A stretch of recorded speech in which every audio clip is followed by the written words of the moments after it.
please welcome my guest for this evening, Director Nemo.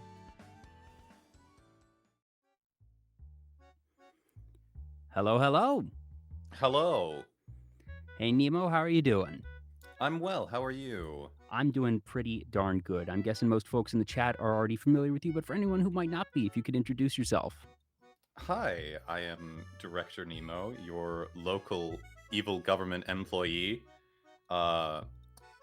Whenever you hear somebody say they're poisoning the water supply, they're turning the frogs gay, I'm the they. Do you have any idea how much paperwork I had to do to get this interview, folks? Like, you think doing things in triplicate is bad under normal circumstances. When you have to do it with the local shadow government, it's actually difficult. And I'm definitely not in duress right now. I definitely don't have a man in a suit sitting right behind me. Don't worry, I am perfectly safe. Yes. Oh crap! There's no camera on me. I can't wink. Do tell Anyway. Jerry hello for me. He's a very hard worker. Oh yes. Hi. Nemo says hello. Anyways, sorry, I couldn't resist. So, yeah, you and I have actually interacted a fair bit more than my average guest. And I mentioned to you when we spoke earlier in the week that you've probably had me at my most unprofessional, frankly, in terms of approach and sort of pre-prep for the show, because we haven't necessarily spoken one-on-one a ton before, but we have interacted in passing, usually in group chats via Vivi, who is in chat right now, and says, "Who needs straight frogs anyway?" Seriously, that's what I'm talking about. But it didn't actually occur to me until we were getting ready to talk the other day. I was like, oh gosh, I've actually kind of, not really been my buttoned up usual self. So you got me in a very unique situation. But honestly, you've been someone I've wanted to have on the show for a while, and you're very busy that day. You're actually still in school and currently on break. And I just I've had you on the list. It was like, I want to wait until he's not super busy. And fortunately, things lined up. So I'm glad to finally have you here. It's a pleasure to be here. I've been looking forward to this since we talked about it a few weeks ago. Yeah. It's an honor. Trust me, the honor is mine, man. Now, I've had several folks on this show who are literal cult leaders, several folks that claim to not be cult leaders, despite the fact that their chat very much vigorously argues the opposite, and some folks who may or may not be actual cult leaders. It varies. You are, though, the only guest I think I've had that has done streams about real cults, and multiple streams at that. Yes, I run what I believe may be the only cult deprogramming VTuber stream on the platform. There is an archive of the Scientology stream somewhere hidden away. I have yet to release it because I may need to edit it to protect myself. Oh dear. But yeah, so I think what started that is just the idea that I think it just fit in well with the that's sort of what inspired my VTuber design, in that I've always been fascinated with the things that people believe. And so cults, very interesting. Conspiracy theories, very interesting. So it was like, okay, I will be the evil shadow organization that causes all of these things. But not the actual cult leader, you're the government agent. Correct. So did the fascination, I suppose rewinding a bit, do you recall where the fascination began, or was it just something that you were like, oh, this is interesting, and you really can't remember a time that it wasn't of interest to you? Okay, we're we're gonna get a little bit heavy, if that's all right with you. If it's all right with you, you're the guest. That's fine with me. So, truth be told, I don't know if I've ever actually talked about this on stream. But when I was a very young man, I had a friend who was actually his parents were part of a very repressive religious group, and I as a child, I obviously I didn't say anything because I didn't really know how to vocalize that. Um, and so I have sort of a small part of me has spent the rest of my life trying to prevent that from ever happening again. Well, that's certainly a noble thing of just, when you're a kid, like you said, you might not even fully understand what you are witnessing. And Right. obviously, I'm I hope you were able to be there for your friend in whatever way you were able to be at that age. But I I think it says a lot when your sort of reflexive reaction when given a platform is, I saw this happen to someone I deeply care about, and I will do what little I can to hopefully put knowledge out into the world. We have the vaguely educational tag here tonight at your request of just you know, doing a little bit to help folks recognize things and avoid that. And I'm kind of curious. Uh, when I thought about, like I said, I've had several VTubers on that either in their actual branding or just sort of by happenstance of their community are quote unquote cult leaders. And I feel like I think, or at least I hope, that in their own roundabout way, those types of things actually do good because, in a way of satirizing cult behavior, they also sort of uh, indirectly point out, we understand what cult behavior is, and we understand we're not an actual cult. We know this is a Right, joke, right. and that perhaps the sort of awareness of, hey, we know that if we actually were serious, that would be a bad thing, that it's a joke, that teehee, we're doing a bad thing. We know we're not doing a bad thing. And I kind of hope that all the little mini cults that we have here in the VTuber community are actually, in their own way, sort of laying an almost subliminal foundation on their own of making people aware of the actual dangers of real cults. Right. So like in the study of cults, we have an expression which is no one joins a cult willingly. They're either born into it or tricked into joining. So I would say that as much as teehee funny, fortunately, none of the VTubers that I have encountered are running actual cults. Yes, fortunately, that frankly speaking, most of the cult leaders that I've encountered in the VTuber community are actually just the nicest people around. Oh, absolutely. I think that's probably why they're able to have a cult following, because they're so damn agreeable. Yeah, and that the folks who are in their community very much understand that it is a joke, and also just that perhaps even the recognition that an actual cult is the farthest thing from those folks. And, it's a fun joke. I enjoy the joke quite a bit, actually. And it's not really something I sort of thought about on a grander scale until I saw some of your streams of just like, it is a bit of a running gag. But obviously, real cults bad, folks. Don't join real cults. And like you said, Nemo, nobody willingly joins a cult or perhaps knowingly joins a cult. But I do hope that you and others are able to actually, sort of put out that knowledge in ways perhaps even that people don't necessarily realize. Like I was saying, of just that if they encounter it, that they'll sort of intuitively know from the things that you talk about, from the things that they see of, oh, wait a minute, something's not right here. This isn't good, and be able to remove themselves from such situations. Right. I would hope that I hope I've inoculated my chat at least a little bit against that. I can only hope. Do you have any plans for future anti-cult deprogramming streams?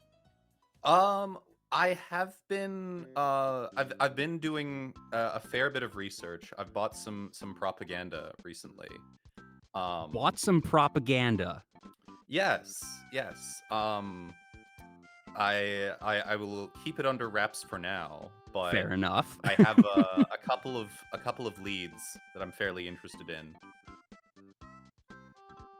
So to clarify, I suppose, like, are you saying that you actually have bought pieces of actual IRL propaganda, or is this code for you have bought other things to prep for the stream?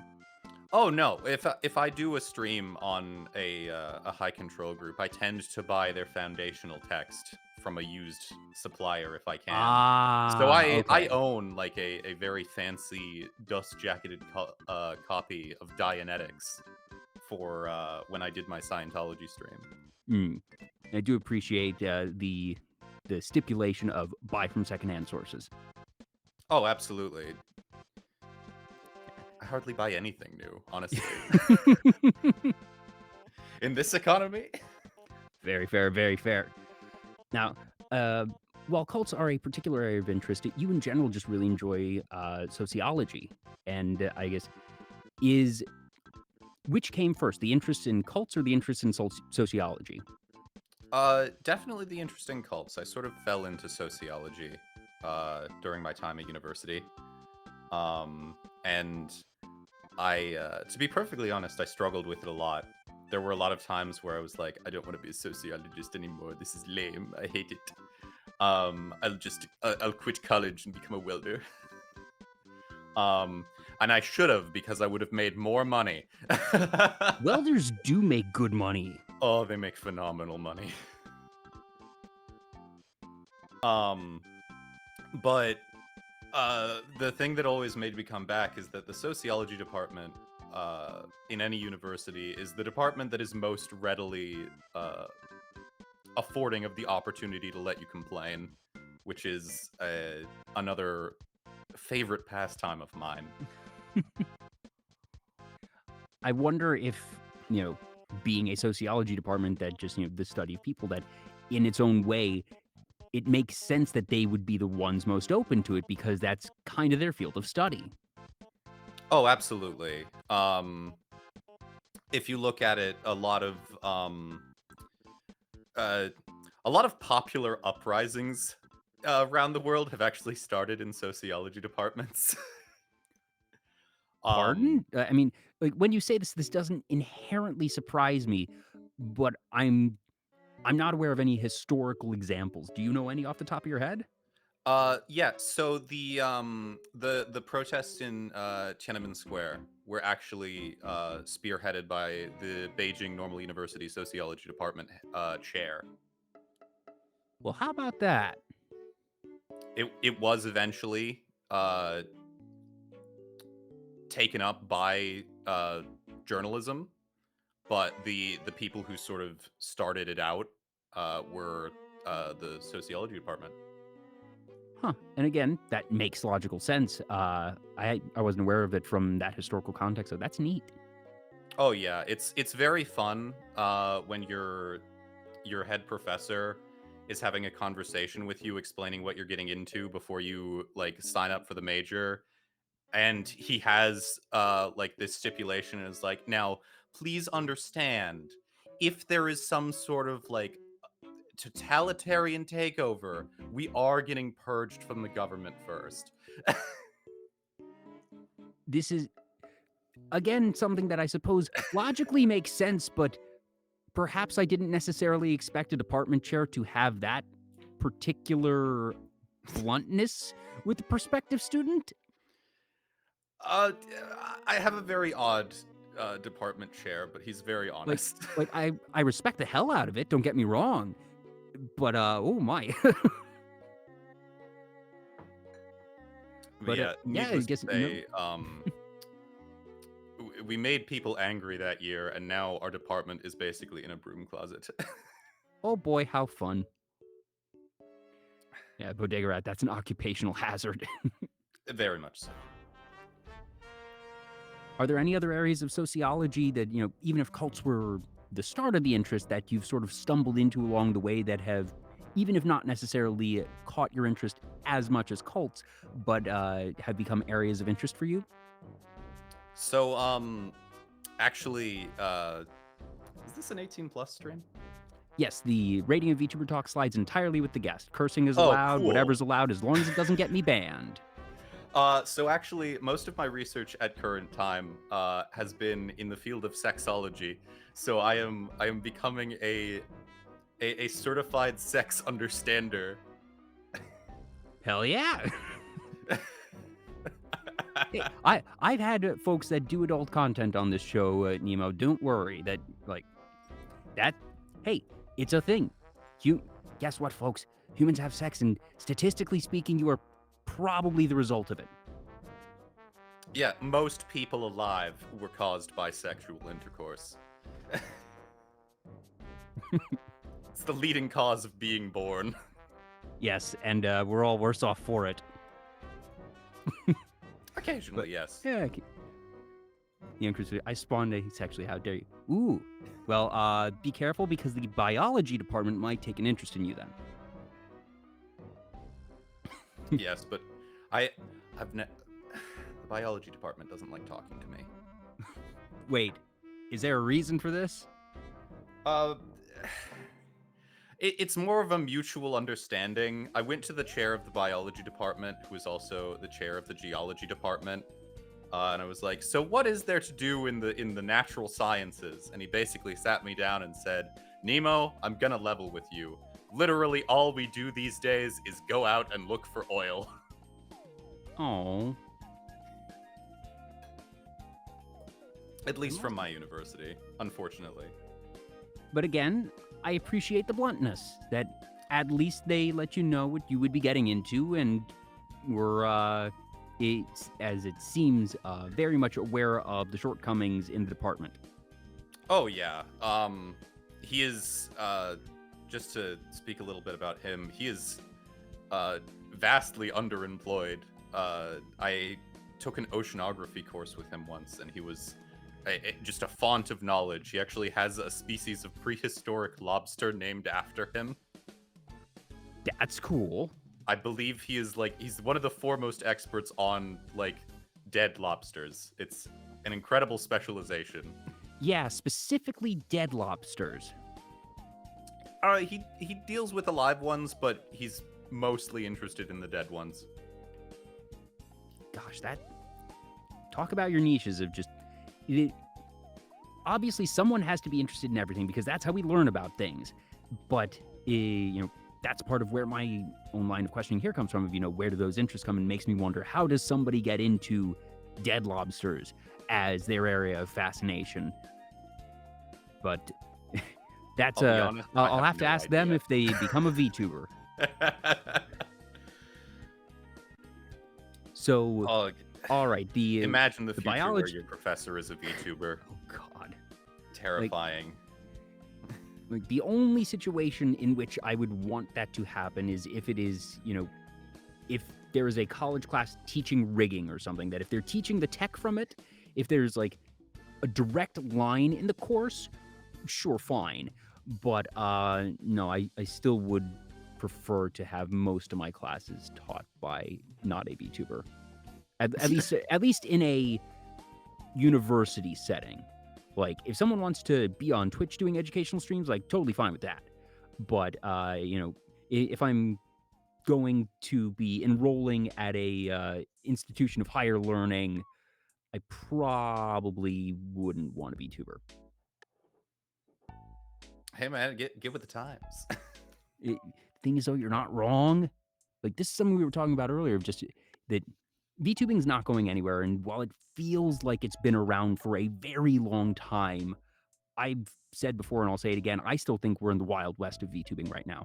Oh, absolutely. The early days.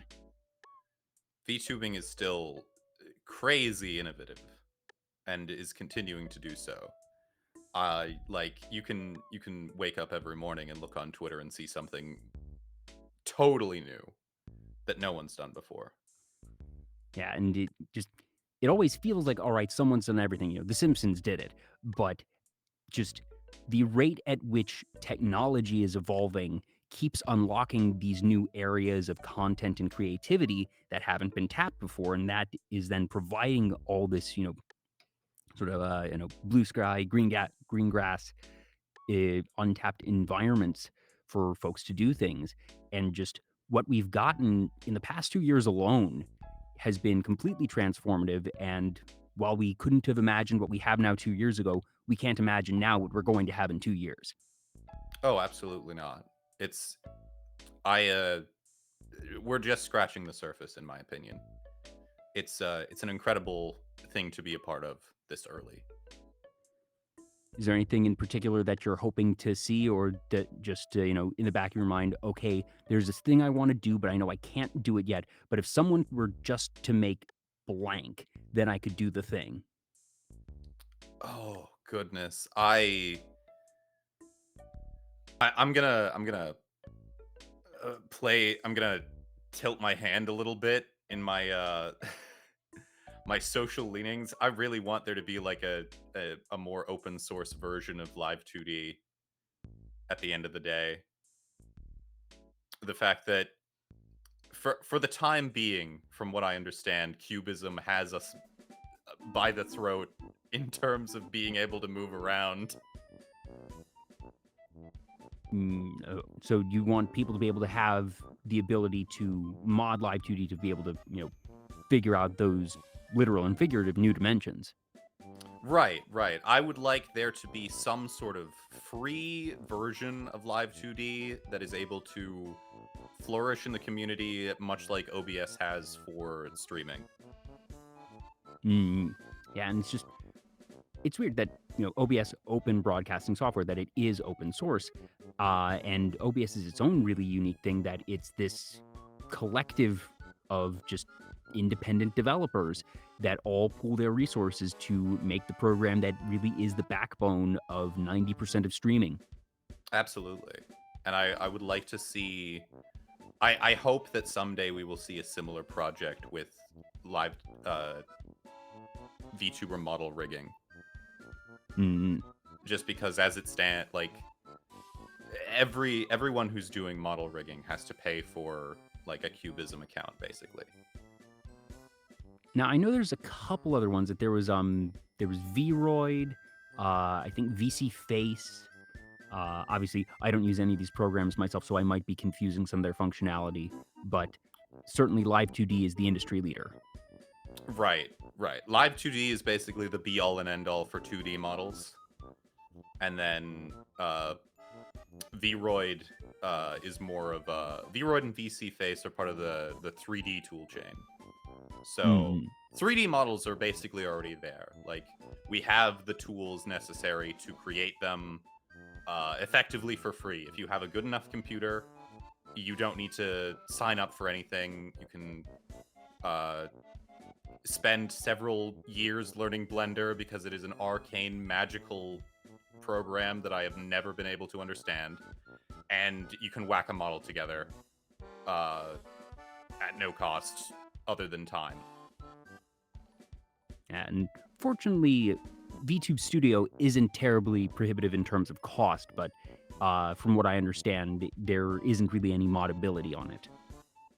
Right. So we do have VTube Studio totally happy with. I would like to see something on the production end, making models. I want that to be more open to the people. Yeah, this is one area that, since I don't have a model myself, that I know the conceptual basics of a lot of these things, but haven't actually had to interact with a lot of it myself. But I definitely know a lot of people who are riggers, and just the rigging community itself has come such a long way that, rewind 2-3 years, riggers used to be super hard to come by, and that most folks would have to learn how to rig themselves from tutorials on YouTube, most of them in Japanese.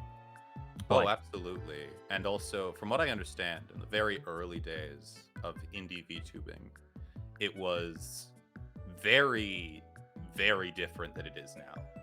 There is a lot of open dialogue between VTubers on like how you do it. Guides abound. Most people are willing to help you figure out how to make all of these tools work. Before VTube Studio, everyone basically had to cobble together their own method of things like tracking and actually displaying the model, and it was a very different landscape. People were literally inventing the wheel. Of just, yeah, exactly. Learning the concepts of pottery and of construction, of architecture, and that in its own way, there were probably different schools of thought, different ways of, if you look in human history, that different artistic and architectural styles grew in different areas of the world because, there was not communication, just groups of people learned and created their own systems, their own heuristics, their own knowledge. And then when you have the world really connecting, that you see that sharing of ideas. But obviously in this day and age, that happens at a much faster rate. But you still have those early days, like you were saying, of people just independently trying to figure things out. And whether it be using a couple of YouTube tutorials, like I said, not always in English, or just starting their own little Discord servers and just tooling around. But now you can see so many, and that fortunately there really is no reason for folks to be secretive about their process, that it's now similar to art, to sculpture, where there is skill involved, and that as you learn, as you improve your own skills, that that's going to be what separates a good rigger from a great rigger. But that there's no real incentive for folks to gatekeep or obfuscate the functionality of the software. Absolutely. And I think it's a beautiful part of the community. Everyone I've interacted with has been so kind and welcoming, and I think that's something really unique. Is rigging something that's interested you? Oh God, no. I don't have the stones for that. Those people are magic.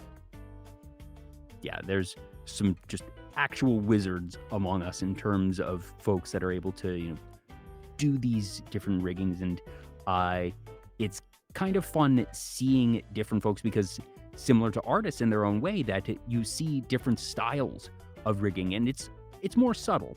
That obviously you have different style of artists and model makers, and you're going to have the inherent visual differences for different artists.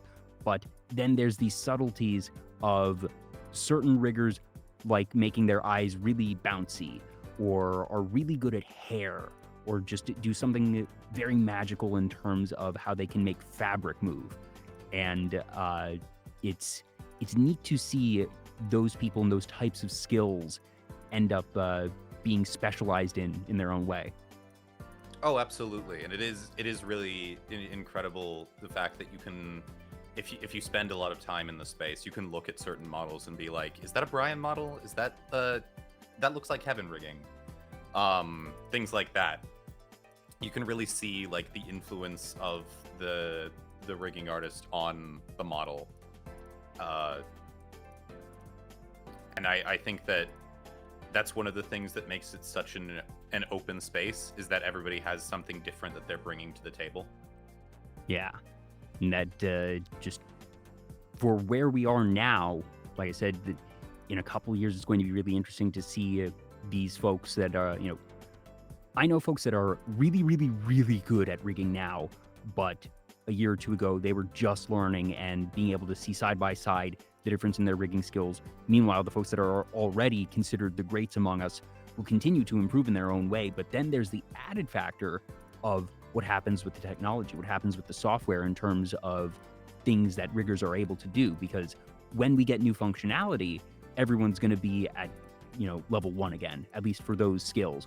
But then how do the folks that are already really good at what we have now, get to sort of transfer their skills or apply what they already know to those new tools? Absolutely. I don't know, VTubing is very exciting. Yeah. It's such a fascinating thing to be a part of, to be able to like watch everybody else sort of growing up inside of it.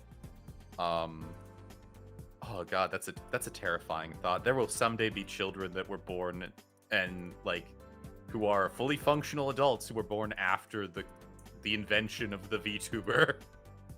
Yeah, we have kids who are growing up nowadays who grew up knowing that being a YouTuber was a viable career path, an option, and that, whether it be something like, folks who grew up with Pokemon are now having kids and being able to pass that on to their kids, or they grew up with certain, like Legend of Zelda or video games and being able to pass that on. And that it will be interesting to see when there are kids who are raised by parents who, one or both, were VTubers, and see how that, sort of comes along, and as rigging improves, that could there be a thing of, all right, our cameras get to a point where multiple tracking is viable, and that you can have a parent who then gets another model for their newborn child, and that the camera is able to distinctly track both people, because I figure we're going to get to that point within, I don't know, a decade or something of cameras probably, and that they can then be streaming with their kid in their arms, and that the kid's model will be tracked. Terrifying. Absolutely terrifying. No, I'm kidding. But yeah, like we said, there's a whole world of possibilities. Is there anything that, if you had unlimited resources and knowledge, and you could have a tool or some innovation done, what would you want it to be? Oh God, I feel like most of the things that I would be able to think of off the top of my head are just things that I would want, like, for myself, that are There's really nothing wrong simple with and are that. probably just me not doing things properly. Because honestly, for ASMR streams, it's very easy to lose tracking. So I'd like a way to be able to get around that. I'm guessing that's probably because of the placement of the microphone. Yeah. Makes sense, and that that's sort of a peripheral issue, that it comes then down to cameras and tracking software, not so much the VTubing software itself. That I'm not super educated on all the underlying tech, but I'm making sort of the base assumption that whatever VTube Studio and these other tracking programs uses, using pre-existing facial tracking technology that is then implemented and connected to the model through that being newer code likely than the camera. Yeah. So that is another thing I guess I'd like to see. I would like to ideally I would like to be able to have VTubing function without an iPhone and still be just as good. Because as it stands, basically, if you want to be like a VTuber with like top level rigging, the primary choice that you're gonna have is, all right, where do I find a used iPhone for the tracking? I've always heard that, and like I said, I don't know much when it comes to hardware. Do you know the back end of why iPhone cameras are just better than Android phones, or even other types of cameras? So it has nothing to do with the actual camera. It's mostly because the way that VTube Studio works is that it utilizes and takes advantage of the already existing software that is used for Face ID. Ah, but So there's facial recognition on Android phones as well. there is, but Apple has been at it for a lot longer, and theirs is a fair bit more robust, as well as the fact that the programming for it, because it's been around longer, people are more familiar with the API, and it's also more standardized. So like, That's true. There's a because million Android is and such two an different open Android phones, and the things that they do are so vastly different versus, the more streamlined iPhone. But that's one that I could see happening sort of sooner rather than later. That if it's just the API knowledge there, that makes me think that we'll probably have similar levels of tracking to iPhones. My guess would be 3 to 5 years. That doesn't feel like it would be something far off conceptually. Probably. Denji is already working on improving. We have we have the ability to track with higher end NVIDIA graphics cards, so we're well on the way.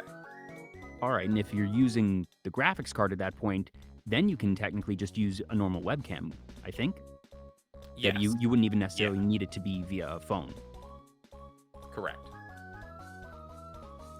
That's going to be interesting because then it makes you wonder, are we going to see like hardware peripherals developed specifically for VTubing? Like, this is a VTubing camera, that this is a webcam that is a plug and play system, and that it has, whether it's a proprietary or sort of a jerry rigged system, that it is designed with VTubing or other types of tracking in mind. I would be fascinated to see that. Any sort of plug and play system is obviously going to bring way more people into the space who might have otherwise been put off by the sheer amount of effort it takes to get one of these models up and running. Yeah. Because it is, I won't beat around the bush. Becoming a VTuber is a significant investment for a lot of people. Certainly there are low cost options, but becoming like the VTuber that people like, the idea that people have of a VTuber in their head, where it's like this anime model, it's moving around, bopping around, and has like all these cool moving parts and doodads, is a fairly significant investment. Yeah, even the ones that are considered quote unquote cheap are probably going to run you, once you factor in for tracking whatever type of phone you're using right now, the art, the model, that it's probably going to be at least $1,000 if you're getting what would be a fully functional rig. Oh, at the very least. And then you have to worry about your computer and all of that. It's a whole thing. Yeah. And fortunately, I suppose I should stipulate, if you want a fully functional, unique rig, that there's plenty of free open source models of both 2D and 3D varieties that you can then sort of modify a little bit. But if you're going to want something that is built from scratch to your specifications in the style of your choosing by the artist of your choosing, that then it's going to be a fair bit. And that you are right, regardless, you're going to need a computer that, fortunately, I would say most mid-grade computers can now run a VTuber model, as opposed to 2-3 years ago when it had to be a high-end one. That Right. we are seeing that the normal march of progress, as it were, for computing technology, and that I'd assume within 5 years, basically any new computer will be able to run a VTuber program. But as it stands, you at least need something that would be considered mid-grade for sure. Certainly. I was gonna say something and it's completely left my my consciousness. What was? Oh, I hate it when this happens. You'll remember it like 5 minutes after the show ends. Don't worry about it. Absolutely. So you had mentioned that you currently have the issue of tracking issues, even with a nice iPhone, when you're doing ASMR, because the microphones can sometimes get in the way. Right. So I'm trying to think of just sort of conceptually yeah, that makes a lot of sense, because normally the microphone's going to be in front of you, the camera's going to be in front of you, and that if you were to put the camera at a higher angle, that's going to track you oddly. So that is something that makes sense of why it's an issue, that unless you have microphones that are set up on the sides of your face, and I do know a couple folks that do things like that, and actually an experimental stream that you ran recently would do that because you were using two distinct separate mics. So you Yeah. could put one just on each side of your face and then have a clear shot for the camera, but that's not exactly a normal setup. But on that note, you've been doing some experiments with ASMR, and you tried specifically to use the cheapest mics you could find. Yeah. So I recently saw a tweet from an individual called Zephy Sonus, who produces covers oftentimes for VTubers. VTubers will go to him for like audio engineering, and he was making the very bold claim that you should, and I just remembered what I was going to say. You Quick, should write that down. not buy a 3DO right off the bat. And this is something I agree with. Don't invest in anything whole hog right off the bat. Just for reference, the 3DO at the cheapest, like a 3DO setup, the very cheapest you can go is going to be about 400 some odd dollars. And that's including all of the peripherals and everything. That's a lot of money, and it's also not really useful for anything else. It is a very hyper-specific, single-use case microphone, and you should not just buy one of those willy-nilly. So I would tell people this, and I felt really bad because I didn't have an alternative to offer them in terms of something that gave you the same experience of binaural audio, so like sort of simulated the human head at a much more manageable experimental price, something that you could justify as like a somewhat expensive weekend project. And so I saw this tweet from Zephy Sonas, and it was recommending that you use a set of studio pair pencil microphones, like tiny shotgun microphones. And so I looked into it, and they can be had for a very reasonable price. The ones I picked up are the Behringer C2s, and together, as a set, it comes in a nice hard case. It has a mount and 2 microphones, which are surprisingly high quality, all for $50. And So, do you need extra peripherals for that to get them in, or are they plug and play? so you do need extra peripherals, simply because they are an XLR microphone, and you're gonna need an audio interface with at least 2 ports to make that work. But those can be had very simply. And if you're already planning on streaming, and you are like, if you're doing the thing where you're like, I'm gonna do this on stream, and I'm gonna do this on stream, and I want to try ASMR on stream, when you're doing like your setup shopping, the difference between, if you're already planning on having an XLR microphone, the difference between a single port interface and a dual port interface is a couple dozen bucks, maybe.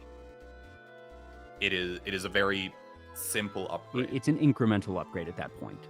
Right, exactly. And so, because of that, I do feel like I can sort of write off the upfront cost of a nicer interface, because they're, from a stream equipment point of view, they're not terrible. This makes me wonder from a hardware standpoint. XLR tech has existed for a long time. It's been the standard in sound engineering for I don't know how long, but it's a pretty ubiquitous port style, and just support from it or for it doesn't seem to be going anywhere. And it makes me wonder, because at least to my knowledge, I don't know of any computers or any companies that make computers that have XLR ports, native to them, similar to USB ports. It makes me wonder if, as not only VTubing, but streaming as a whole, and that higher quality audio as a whole, and now that we have more people working from home than ever, and buying microphones than ever, that will we start seeing XLR ports native in computers, just on the box? I would highly doubt that, honestly, because So the box that you have for your XLR microphone, it has to be somewhere. XLR is an analog signal. So you have to have a box somewhere that's going to decode that into a digital signal. And because of that, it's much more useful to have that outside of your computer. Also, I would, if a company ever does produce a computer or a motherboard with a built-in XLR microphone port, I would definitely steer clear of it, because a big part of what makes XLR so good is its shielding from outside noise. And I don't feel like you would be able to manage that inside a computer. And I guess when you're talking about noise here, are you talking literal noise or like, electrical noise? Electrical noise. So one of the reasons XLR has stuck around for so long is that it is we're going to get into the nitty-gritty of how microphones work. Please, by all means. So one of the things that makes it so good is that it has it sends the signal over two wires that are twisted together. And people much smarter than we will ever be in terms of audio figured out that if you do that, it will first of all, they can cancel out each other's interference. And if you pick up any noise on one, you can check it against the other. So because of that, XLR has a very clean signal, especially if you get a good cable. I cannot comment enough on how much the actual cable can make a difference. Amazon Basics does provide XLR cables. They're not amazing. They're perfectly serviceable, surprisingly. I did notice that. So I upgraded recently, well, 6-ish months ago now, from the Yeti Nano that I used for 2 years, which I will defend is actually a very capable microphone. I've heard that folks have had more trouble with the proper big Yeti than the Yeti Nano. That if you listen to anything prior to 3-4 months ago, that you heard me probably using a USB microphone, and I think it worked pretty darn well. Obviously there's certainly a difference, but microphone for normal streaming and audio purposes similar to ASMR, you don't need to invest whole hog and get a Shure SM7B or any similar fancy XLR microphone. But when I did upgrade, one, I learned, okay, it's not just the microphone, because the Shure is not a plug and play in and of itself, that yes, you do need to get the interface and the cables. And I noticed the not insignificant difference in XLR cable prices. That I went to Guitar Center. I wanted to go to a place that specializes in audio equipment and not Amazon, because you're right that you can get most things from Amazon. And if you're not looking for something that is super high quality, sometimes that's going to be the place to go. But when you're dealing with expensive tech, treat the tech right. Yes. So sort of the gold standard, quite literally, there's gold in the cable, of XLR cable is from a company called Mogami, which is a Japanese company that makes very, very high quality, very thoroughly shielded cables. You can look up comparisons on YouTube, and there is a noticeable difference. Again, you're gonna get diminishing returns as you go further and further up. I don't have a Mogami cable because I can't personally justify spending $50 on a cable. If I were in the position where this was my entire livelihood, or I was a professional voice actor working from home, absolutely. But other than that, mid-range cables are going to be fine. As long as you're not buying something that is bottom of the barrel, you'll be okay. Yeah, I do remember when I was there at Guitar Center that I saw 3 levels of cables, the cheap, middle, and expensive, and I went with the middle one. that I just sort of figured, okay, similar to the interface that, all right, I'm going to be paying, $15, $20 for even the baseline cable. And at that point, the upgrade from basic to the mid-grade is going to be relatively incremental. So went ahead and did that. And I can't exactly say, was it worth it or not? Because this is the only one I've used, so I have nothing to compare it against. But that's where my mind went as well, as, okay, expect a level of diminishing returns that I'm real stupid when it comes to hardware. I'm really, really stupid when it comes to hardware, but I at least understand basic concepts. And my instinct was just, okay, don't go with the cheap one. Like I said, treat your tech right. If you're paying for a nice microphone, make sure that the things connected to it are pretty nice as well. But I didn't feel the need to, get the $50, $60 super premium cable. But I do remember there being like a mention of gold on the thing.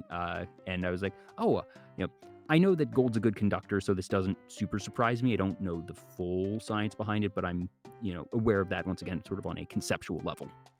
I will, to quote the, for the most part, to quote the Princess Diaries, this is something we make up.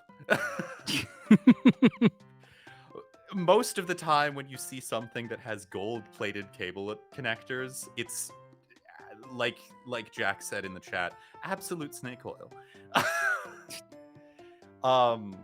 The reason Mogami cables are so good is that they are very thoroughly shielded.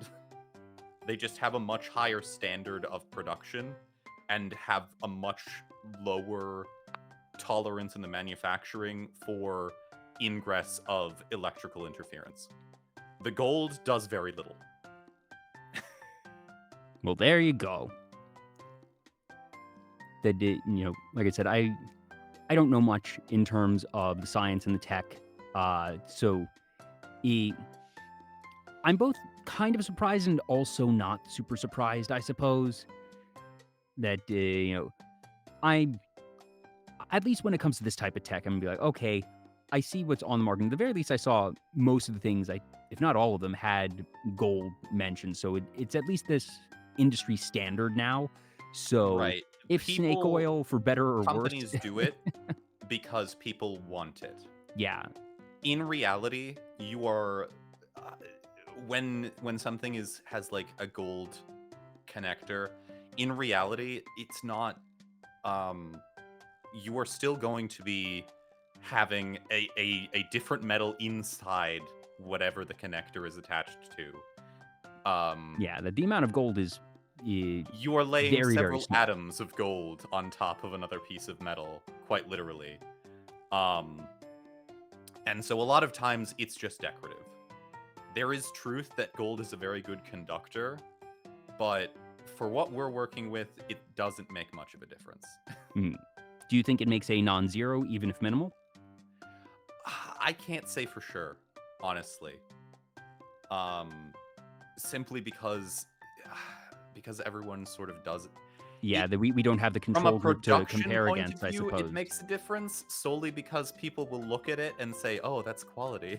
And that since it's become such a standard, it's actually probably going to actually be harder nowadays to find something that doesn't have gold with it, and therefore it's going to be more difficult to actually do a side-by-side comparison. So for scientific purposes, it's going to be difficult. Right. In reality, the thing that you should look for when you're shopping for a microphone cable is you want it to be, look at reviews, see if anybody is talking about how it being a good balanced cable. Don't trust the actual company. If you can find an audio engineer who has pulled the cable apart, that is the ideal. Yeah, or just, whether it be a, like I said, local audio engineer friend, or I would probably even trust most folks at a local reputable AV store, whether it be a Guitar Center or something a bit more specialized that, yes, they're probably making potentially a level of commission, but I'm also generally going to assume that whatever level of commission they're making is negligible enough that they're not going to be incentivized to lead you astray on freaking cables. Oh, for sure. And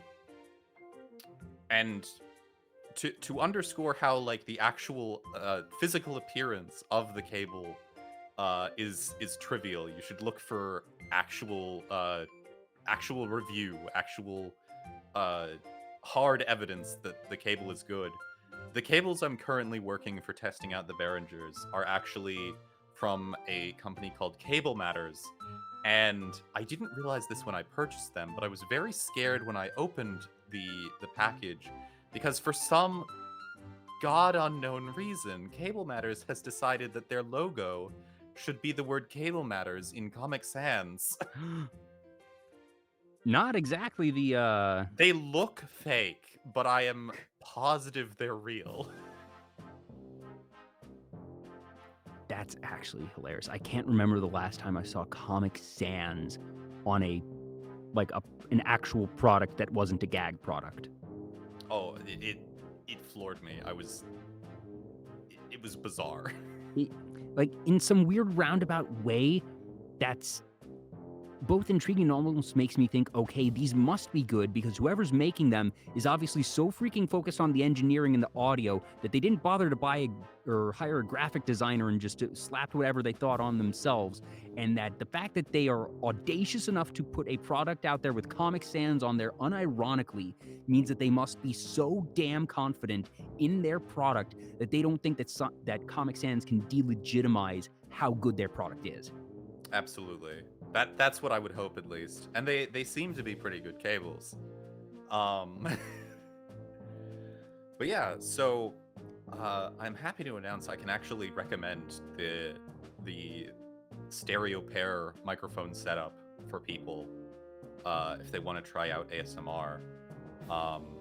And that brings me back to the thing I forgot to actually say, which is one of the most controversial opinions I have about VTubing is don't hold awe. Don't jump in all at once. I have seen people spend copious amounts of money on very fancy models and high-end computers and all of this hardware and software and like whole like debutante ball levels of debut, only to realize that they don't like streaming. Yeah, unfortunately, this has become what I consider very common and conventional knowledge in the VTuber space, at least among folks who have been here more than 6 months. Now, the question is, do those cries and pleas and words of sage advice reach the ears of every person who is considering getting into VTubing? No, but No.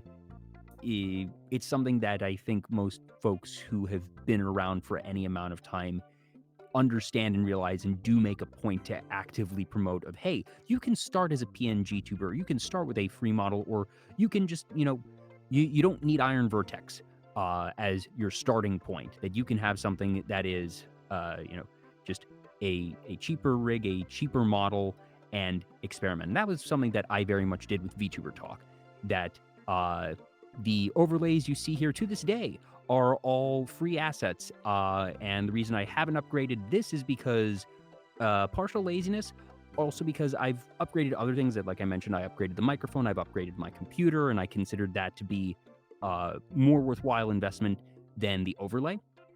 And I can definitely say that it has been. But even before doing the computer and the microphone, that I waited, and perhaps even longer than I should have, that I am someone who is very careful about their own investments, perhaps even to my own detriment.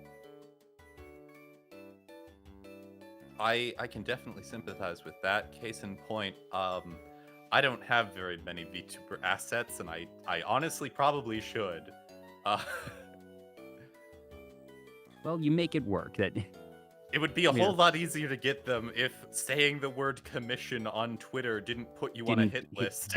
Yeah, the secret I've seen that seems to work for others is you type it out in a document or on a screen, take a screenshot of it, and then post the screenshot. That, at least as of yet, the bots aren't able to read pictures to look for the word commission and stuff there, and to just do that. Plus, I think the Twitter algorithm likes pictures anyways.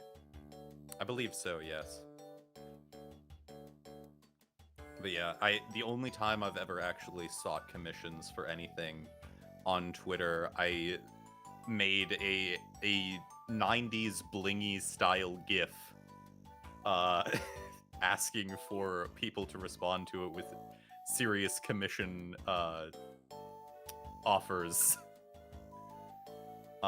Just because I was so paranoid about saying the C word on Twitter.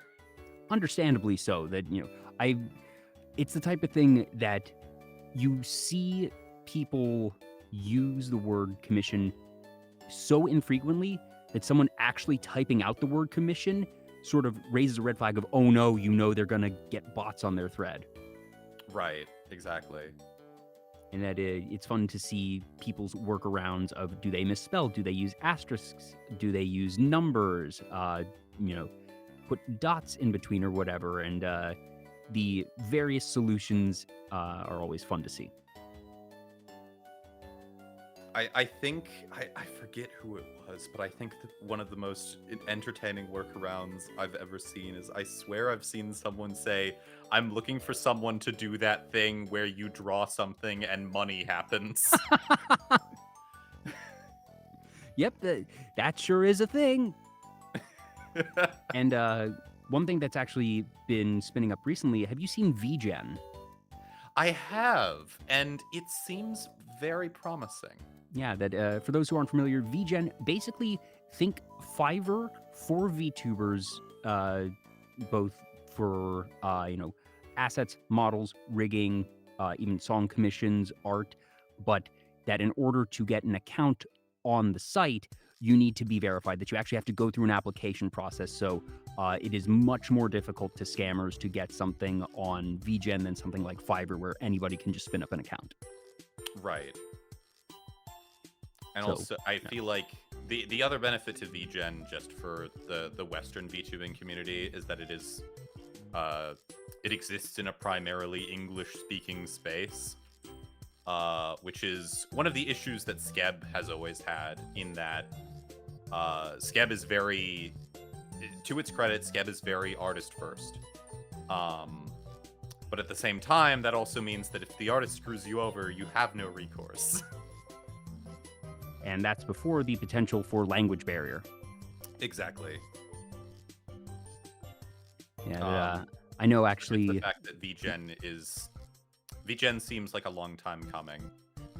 Yeah, and I know there's at least one other similar platform spinning up. It doesn't shock me that there's a couple people with the idea of, oh, hey, you know, this is something that we could use. And VGen hasn't wound up being first to market, but I know that there's one called, I think it's chuwu.art, that seems to be cooking up something that seems conceptually similar. And I'd be surprised if we didn't see at least a couple different ones pop up. That, you know, there's more than enough room for multiples of these types of sites, and that whether they have different functionality or different features for you know, the clients and the artists, that we'll see where things go. And that I'm glad these are things that we are making and that are actually becoming available, because I know that a lot of folks, it's always so difficult, not only just, okay, the process of posting on Twitter and trying to work around bots, but then also just the visibility. And that, fortunately, there's enough people in the community nowadays that usually you can get a couple suggestions, but it's just, you get to see so many more, and just to get a wider breadth of options when you have a site, a marketplace like this, where you can just put in, you know, all right, this sort of keyword for the style of art, or that I want to commission specifically an emote or a background, and be able to just instantly have a list of, even if it's only like 50 right now, because the pool of artists on VGen, they're sort of rolling it out in waves, because they are being so cautious with the folks they let in to avoid the Fiverr horror stories. And, you know, inevitably someone's going to get through, but I think that also just, it's a pretty reliable peace of mind type of thing. Yeah, and I appreciate that for whenever I actually get assets, which may be any time between tomorrow and the heat death of the universe. Yeah, I I put think it it was on meant for this. I put it off for this long. What's a few more decades? that's sort of where I am. I've mentioned this a couple times that one of the last two things I need to do for my charity marathon rewards is get a mascot for VTuber Talk, and part of it has been not knowing the artist that I would want, but also just as I also said to you earlier, I'm woefully uncreative and not really sure what I would want for the mascot. I hadn't planned to have that as a goal; it just sort of happened, and then the goal got hit, and I'm like, well. Yep, I'll get a model. Thank goodness I never actually put a deadline on it. Or sorry, not a model, a mascot. This is for legal reasons. This is not a model. Could I get it rigged? Conceptually, potentially. Would I do that? I'm not sure. I'm not going to say no, but I'm definitely not going to say yes. Well, I'm sure whatever you come up with will be fantastic. Yeah, it's like I've got a working concept, and it's just I want to sit on the idea a little bit to decide if it's what I really want. The goal and like something that I'm willing to say is it's going to happen before the 3rd anniversary charity marathon. That at latest it will debut at the 3rd anniversary charity marathon. I'm not going to make it more than a year and then do another charity marathon while still having to do goals for the prior one. But Right. at the same time, I'm giving myself that very extended deadline. And that's smart. I don't promise anything to my audience, and they still stick around for some reason. This has been a through line since my ASMR days. I swear I have the most patient audience in the universe because I basically give them nothing for months, and they still stick around for God knows why.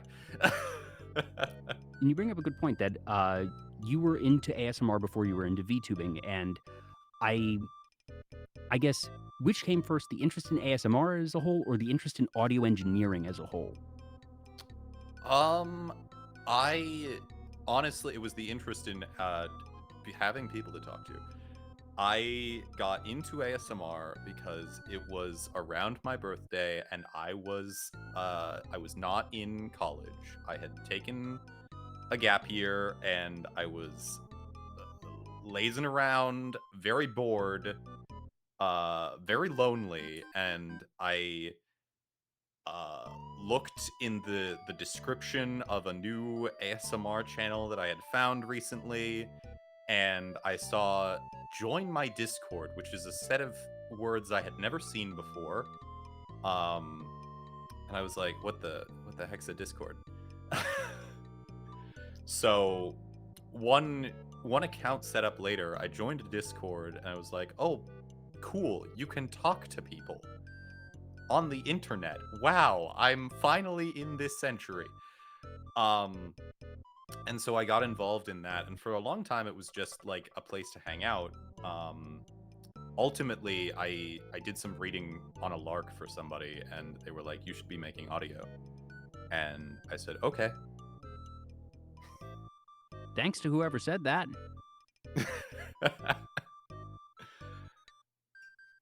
But yeah, that was, oh god, that was 2019? Yeah. Early 2019, I think. Do you recall Maybe even earlier than that, actually. Do you recall what the first ASMR video you ever saw was? I don't. I have been consuming ASMR in great quantities for a very long time. Do you recall what the first ASMR you ever made was? And I'm not counting the reading that you did for that one person. Oh yeah, sure. I did like I wouldn't call it ASMR. I did like a voice acting so I solely have operated in the super cringe uwu animu roleplay ASMR sphere, which is sort of its own subset of a community compared to like the wider ASMR landscape. And so oh god, I forget which order my videos came out in. I can just Um, bring up the YouTube channel. I can do this. I can figure it out. I have a big brain. No, I don't. I'm cheating.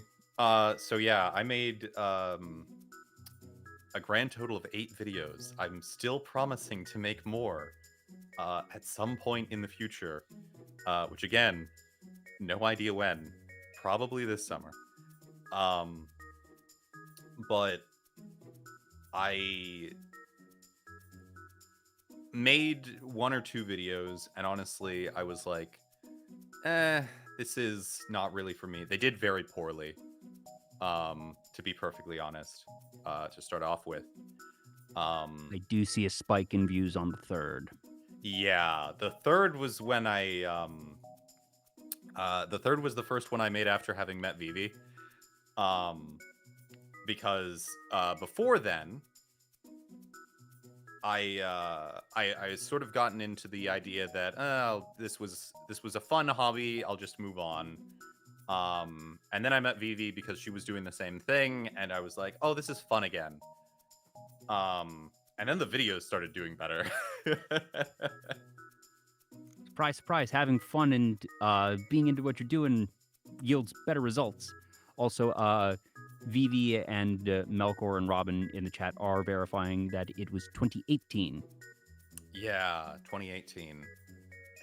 An entire lifetime ago. Do you recall, how did you come up with the concept of Tempted by a Kitsune is the ASMR title? Was that something that you had already had in the back of your head and that perhaps there was something with the process? Or do you think it might have just been the theme? So I had the idea, and you must understand that for anime ASMR roleplay, there is sort of a very strict set of traditional guidelines that one uses when naming videos to game the search algorithm. Oh, yeah. No, this is a truth across YouTube. It doesn't matter if it's ASMR or if it's Mr. Beast videos or, people doing card openings for Yu-Gi-Oh! Or Magic or something, that everybody plays the YouTube algorithm. Everybody does, at worst, outright clickbait. At best, a good tagline with highly searchable terms. Yes. So, everybody had like this list of words in the back of their head and was like, these are the words that you do to get clicks, and then these are the words that YouTube really doesn't like. And the words YouTube really didn't like were always very funny. One of the big ones that affected ASMR was YouTube for the longest time, I'm not sure how it is now, did not like the word bed. Huh. I mean, I guess I can understand, there's the obvious part there, but that's pretty far-reaching in terms of, like, tangential terms. Yeah, no, if you put the word bed in your title, you were basically guaranteed demonetized. Huh. Well, I mean, YouTube to this day is not exactly fair when it comes to ASMR, but that's an entirely separate thing. Yeah, ASMR is you have to work around some things to make it.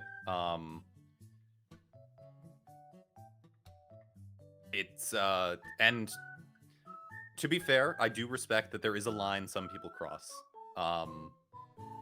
There for a long time there was a whole bunch of creators who played into the meta of a type of video that I almost affectionately refer to as Bakugo fucks you.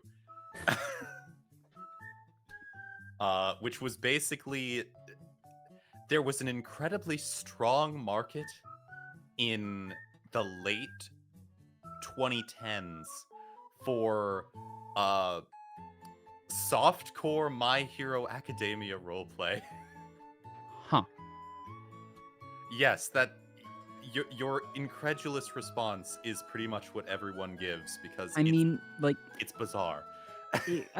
again, this is something that I am not entirely shocked to hear. It's not necessarily Right. what I expected, but, you know, when you say it's like, yeah, I can see how there's an audience for that type of content.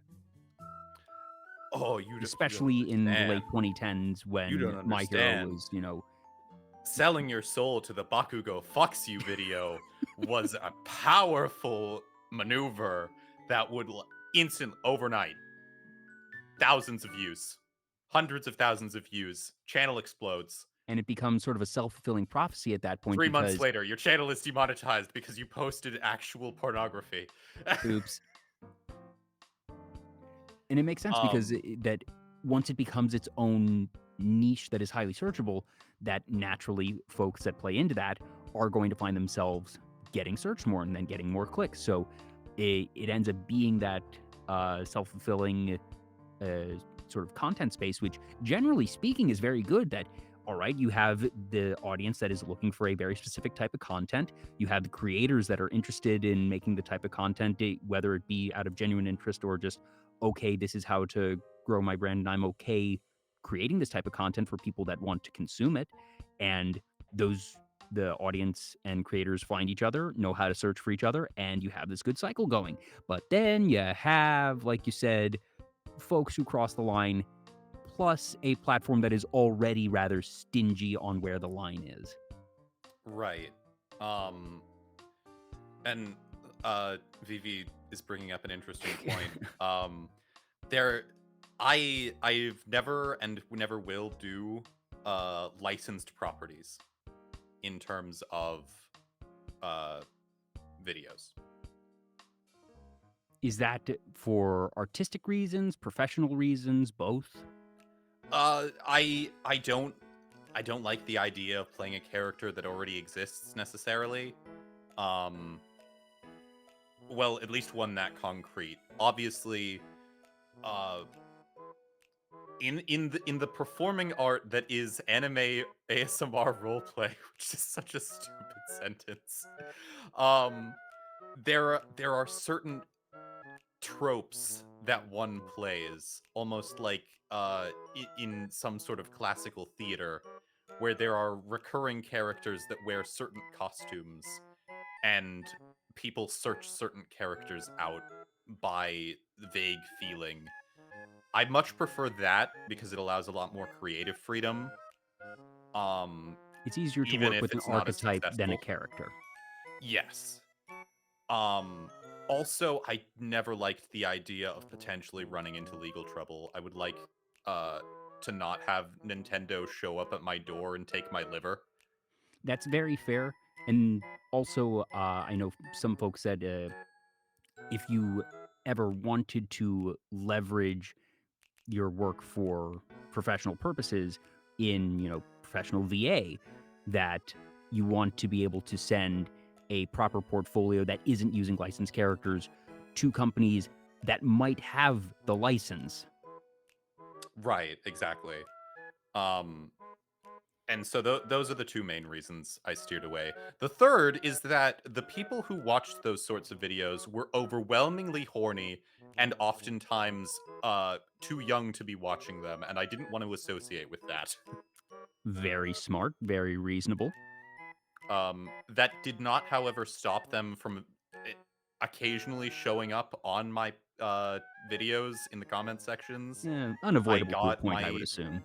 I got my fair share of, oh, you sound like insert character that sounds nothing like me. Do you recall what the most outlandish comparison was? I think I did get the two that I can recall clearly is oh, what's the one little brat from My Hero Academia? I've never watched the show, so I don't Oh, know their them is by name. please tell me it's not Mineta. No, no, it's the is it Oh, Todoroki. yeah, Todoroki. I guess I don't really think of him as a brat, but in the Oh, earlier they're all seasons, children. maybe. um but I was told that I sounded like Todoroki. Not no, they did not specify whether it was the Japanese or the English voice actor, so I'm still not sure. And also Itachi Uchiha from Naruto. I can at least understand the character archetype that is being applied to you, that those are the softer spoken, brooding characters, and that you have a lower register voice, which is vaguely similar to the register that those types of characters traditionally have, whereas, the shonen protagonist is always going to have a higher voice because that's just how it works. Yeah. But since your range is a little bit lower, that I wouldn't call it close, certainly, but at least I can see the consistency between those two characters that were applied and see vaguely where they're coming from. I suppose I assure you there were much more outlandish responses, because what those comments really are hey, I like this character and I like your voice. You should do a You should do this. roleplay of them. Oh yeah, they're veiled suggestions / asks. Well, actually, oftentimes they're not even veiled. Occasionally, they will just be. They will literally. You sound be, like blank. You should do a video roleplay of like blank. that. Yes. Is there? But yeah, I've never made the Faustian bargain, and I would like to never make it, of making licensed property roleplay videos. Now, of the 8 videos, you do have 2 with kitsunes, 2 with demons, and then 4 others that are relatively different. One is a Hexmaster, one's Angel, and then one is Friend, and then the last is just Yandere Hypnotist. It doesn't exactly put any other specification on that. Yes. But the Hypnotist one then wound up actually playing into your VTuber lore. Yes. So I don't recall if it's lore or just broader theming, I suppose. Both. Other people have like Google Docs about their lore and like have things planned out. My answer to what is my VTuber lore is literally, it was revealed to me in a dream. I will have a dream I think is neat, and I wake up and I go, that's going in the lore, and we're going to vaguely insinuate it during streams. Hey, that is a perfectly logical and frankly practical way to do it. Of just, if you don't want to bother writing it yourself, just whatever the brain decides to cook up when you're asleep is like, oh, thanks for the free idea, brain. Exactly. But the Hypnotist video was my first really successful video, and a big part of that is that it hits a lot of it hits a lot of the boxes that people are looking for. Yeah, the full title of this is, first in brackets, ASMR, got to have that in the title for searchability. And then it is Yandere Hypnotist puts you under his control. And then in brackets again, M4F question mark. Yes, I'm very... It's not even M4F, it's M4F question mark. Yes. I tried to keep all of my videos as gender neutral as possible. The phrase "good girl" is used in that video, but I was like, I don't judge.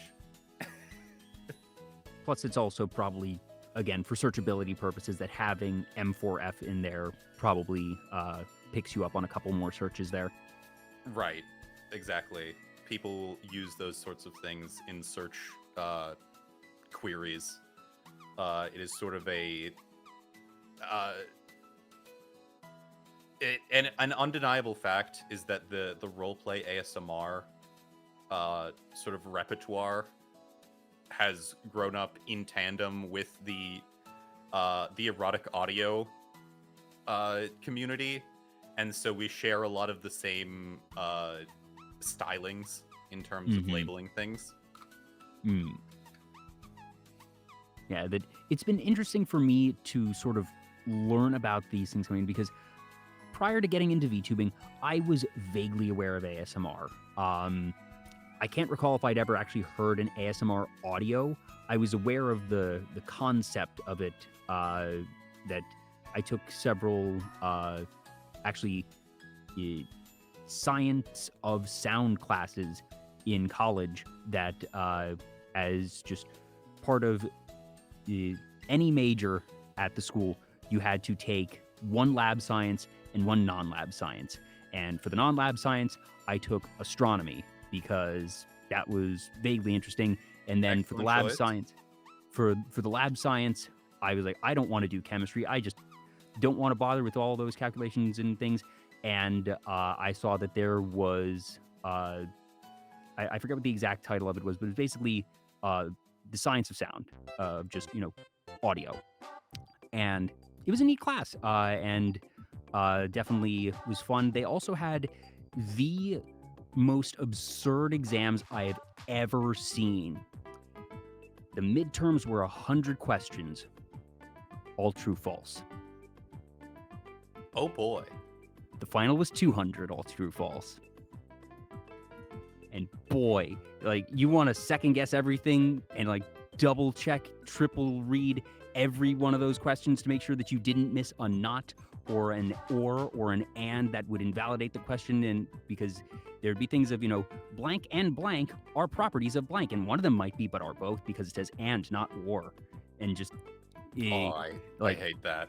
I respected the hell out of it for its originality. I've never taken another class like that, but it was also just, that was a unique type of terrifying, because even if you're really confident, it feels like you're always second guessing. But also, Melkor has the exact thing. You need to make damn sure that you don't get the numbers wrong, because if you accidentally shift off by one, and you're less likely to catch it than if it's, one, a shorter multiple choice thing than 100 or 200 questions. But if you recall, all right, this was D and I accidentally put A there, that when it's all just A or B, and sometimes you will have 3 or 4 A's in a row or 3 or 4 B's in a row. If you accidentally put one too many or too few, and like, okay, I had 3 B's and this next one's a B, and I forgot to put the fourth and moved on to the next question, and then get to the end of the exam and realize I've only bubbled in 99, and you have however many minutes left to reverse engineer, you could be in trouble. I had a somewhat similar course once. My psychology course did Scantron exams, and there would always be a question to make sure people were paying attention, and it was just, the answer to this question is A. I am not tricking you. Fill in A or this will be wrong. Like, I would trust something like that. You always hear the story of, a professor passes out an exam and says, read everything very carefully before starting the exam. And that, like, the last question on the exam says, bubble in A and do nothing else and hand in this paper. And that it's sort of this trick of, okay, people start at the beginning and then at the end realize they did the whole exam. And I've never encountered something like that, fortunately. One of my favorite things to do, though, in exams was point out to the professor where certain questions gave answers to other questions. That, if question 12 says, what are the properties of this concept? But then question 37 is, blank is a concept of blank as relates to blank. How does thing function? I would actually write on the exam, thanks for the answer to number 12. Yeah, that's free.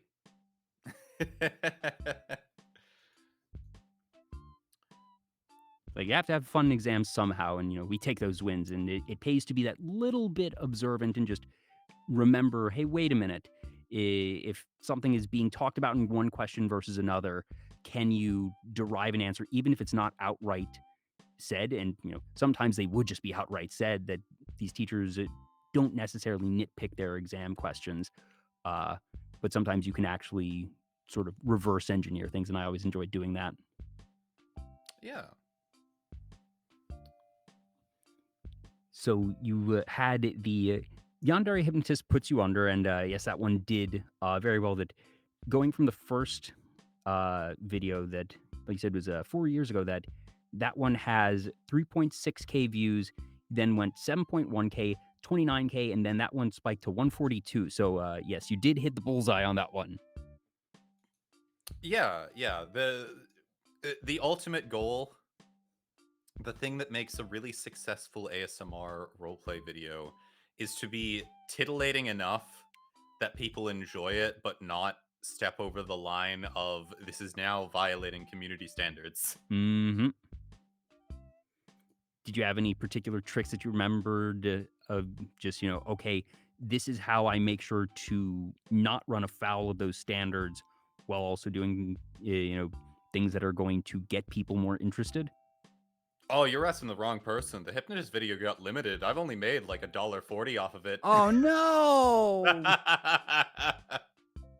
I took a shot and failed. Ah. Now, you mentioned that the first one that was made after you met Vivi was the Tempted by Kitsune one. Yes. Come to think of it, I don't know if I've ever heard your and Vivi's origin story.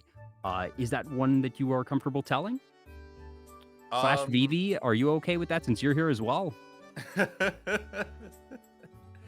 so, mine is basically, you mean how we met? Yeah. So we were traveling in the same circles, and actually, it's very funny. When Vivi first encountered me, it was not personally. It was she saw one of my videos because we were in a server together, and there was like a channel where it's like, oh hey, if you make shit, put it in here. Self promo. And so I put I think the second video, the angel video, in there, and from the way she tells it, she listened to me and she was like, I hate him. I think I remember hearing that the initial impression was not good. Yeah. She got mad that I was competent at making ASMR in her eyes. Ultimately, we didn't really talk very much until there was one day where something had happened and she was sort of feeling down, and she was just sitting in a VC alone listening to the same song over and over again, and I will tell you the truth, I had no idea anything bad was happening. I am not like I am the opposite of an empath. Do you remember what the song was that was being listened to on repeat? It is Fisherman's Horizon from one of the Final Fantasy games. Huh. And so I joined and we started talking, and it cheered her up, and we have been friends ever since. Quick check says Fisherman's Horizon is FF8. Yes, that's correct. Yeah, hell yeah. They've just, sometimes those are the beginnings of just, it begins with a conversation. And I guess how from there did you end up working together, that you mentioned that Vivi had some level of influence on the Tempted by Kitsune video? So I actually, so the Tempted by a Kitsune video was the first one that we were actually like talking to each other and making. The video before it, the Angel video, I had cooking for a while, and I knew about Vivi, and I was like, Vivi's cool. I should make something to justify being able to talk to her. There you go. It was an entirely self-serving endeavor. She knows this, don't worry.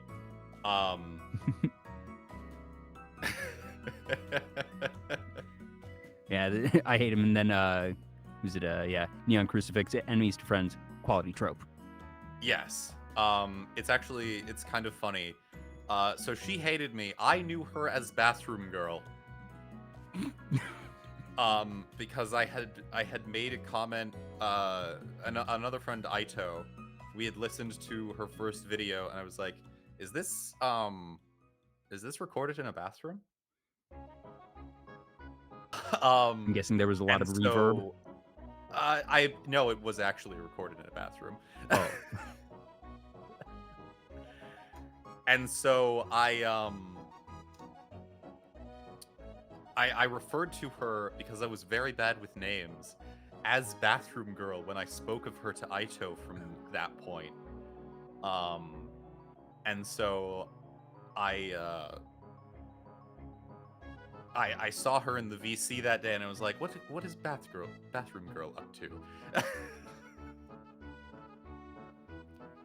Robin the Bobbin says it's immersive, so it was a video that Yes, I'm there guessing it had. there is a scene in a bathroom, and it also sounds like it was recorded in a bathroom because it was recorded in a bathroom.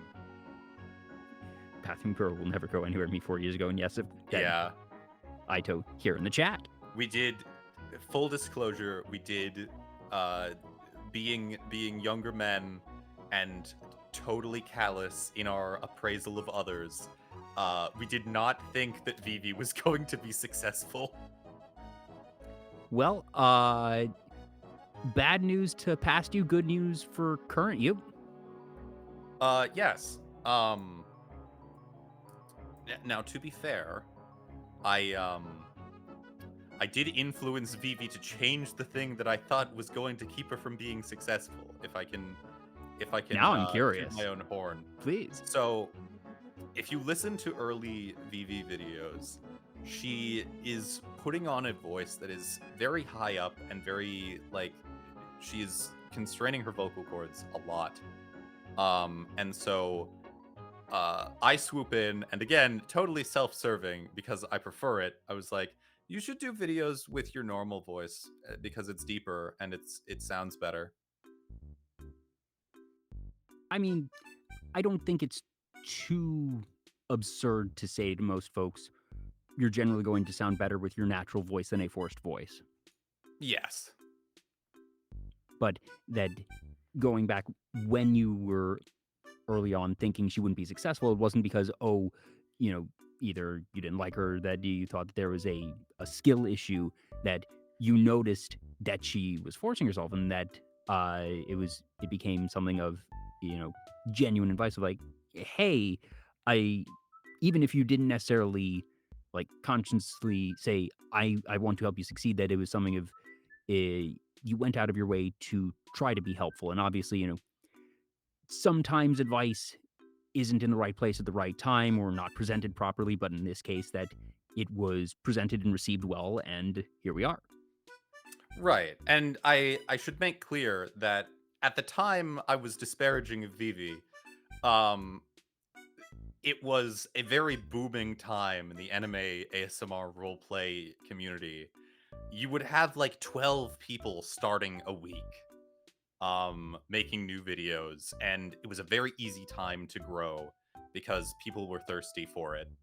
And so a frequent pastime for me and my acquaintances would be to fire up the old YouTube machine and go hunting for new people and sort of do almost like wine tasting to assess the quality of the new people. I mean, I don't think there's anything wrong with that, of saying, oh, hey, there's a lot of new content creators out there, that you're not going out there with the express intent of, all right, let's bash on the newbies.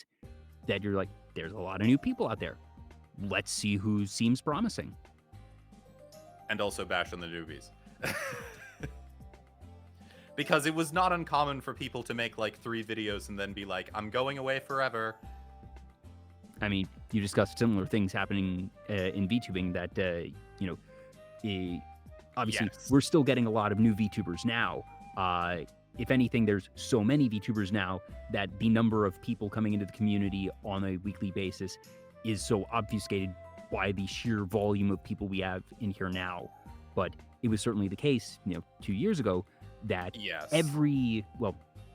almost 3 years ago now, really, that, in the earliest of days, every debut was at an event, and that people would, at the time, community would come it was out a very for a similar debut. space to VTubing in like mid to early 2020. Yeah, it sounds like a parallel for sure from what you've been telling me. Yeah. And one of the reasons I like the VTubing space so much is how it very much parallels the anime ASMR community, in that in no small part because a lot of us came over. But there are also a lot of things where I think it's a lot better. I think it is attracted a much more savory group of people. it is sort of fascinating that the VTuber community is, in my opinion, an amalgamation of several other communities, and the anime ASMR roleplay community is certainly one of them. That you have the Utaite community, which is a community of folks who usually more focused on anime again, but not exclusively folks that would come together and do audio production. So it's not just, all right, I'm making a cover, but there would be these forums. And this is something I actually learned about from one of my earliest guests, Kutagawa Nano, that basically you would have these forums saying, I want to do a cover of this.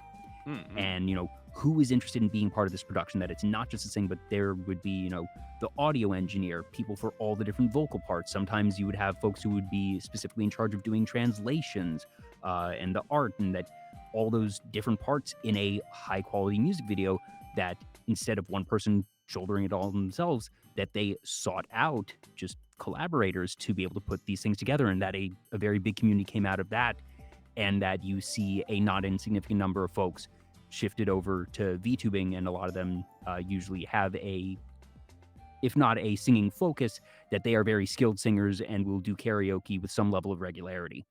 You also have I think one of the big examples of that, I think Bao the Whale hails from that lineage. I would not be surprised. You also just have, face cam streamers that shifted over, and that if you rewind the clocks 3, 4, 5 years, were face cam streamers, or either just didn't have any representation of themselves and just streamed their gameplay, but then found VTubing. You also just have anime fans in general. You have idol fans in the idol community, which is similar but distinct to the Utaite community. And there's several others therein that, obviously, with VTubing having most of its major roots in Japan, it is not entirely surprising that a lot of these various sub-communities have either ASMR tangents or other nerdy relations. And that's sort of how they all then discovered VTubing in those early days. But like you said, that it's been really cool to see how these different communities have come together, and that certainly one of the things for me that really appealed about the community was that, yeah, people say, oh, the VTuber community is filled with drama, and statistically speaking, anytime you get a large number of people together, you're gonna have a couple of assholes there. And that, in all honesty, I think that in relativity, the VTuber community has an astonishingly low rate of drama and of bad people, actively bad people in the community. Oh, yes, absolutely. it happens, but look other places. We don't have it that bad, folks. Yeah, I have had fantastic interactions with male VTubers for the most part, as rare as they can be. I would say a majority of them are lovely people. It was a healthy and suggested course of action to avoid interacting on any sort of close basis with male anime ASMR roleplay creators. It often felt like there were unsavory habits and happenings that were causing cancellations every week. I think I met one that I got along with. And it's been really cool to see, and not only have these different communities brought over their own skills, and by virtue of that, there's just a ton of super skilled people with varying specialties that, you have the Utaite community, which is really well versed in not just music, but that actual audio production. And if they aren't good at the production themselves, they have a network. They know folks that are, and they're able to put out incredible music videos super regularly. You have folks who have done ASMR and have really brought ASMR into the community in their own way. And that I know one thing that Vivi is always proud of is just getting people into ASMR. Oh, absolutely. It's similarly just artists, you name it, that everyone is sort of added to the VTuber community in their own way. And while there's certainly no data to back this up, I do wonder if in their own subtle ways, if each of the communities have had a positive influence on the broader whole of VTubing because they each brought the best and the worst parts of their respective community in, but the best and worst parts of each community are slightly different, and that usually the other parts of the community had super low tolerance for the bad parts of the other community that community had the tolerance for and squashed it out. Meanwhile, all the good parts of the community were allowed to thrive. Right. I think also another thing that lends itself to that is that the primary focus of VTubing is streaming, and I think that's the biggest difference between it and the ASMR roleplay crowd, is that there is a certain degree of live performance which isn't scripted, and it makes it much more difficult for bad easy actors to hide. Yeah, it's much more easy to assess the caliber of somebody's character with that than a scripted video. Because with that, the only thing that gets published, the only thing that sees the light of day is those videos, and that someone can be very skilled but also just be an incredible asshole. But since you see nothing else, that you have this very filtered, skewed vision of someone, whereas, like you said, since VTubing, generally speaking, is going to involve some element of live performance that, you don't need to stream to be a VTuber, but statistically speaking, most do. And Right. that even if you're not collabing with a lot of people, that the basic interactions you have with your chat prevent you from hiding as much as you are when you're only doing published recorded content. Right. And I think that's also one of the reasons why I gravitated towards streaming more than making videos, is that it does have that actual... I know in the VTuber community we are constantly obsessed with the idea of parasociality. Like, ooh, the dreaded parasocial relationship with your Oshi.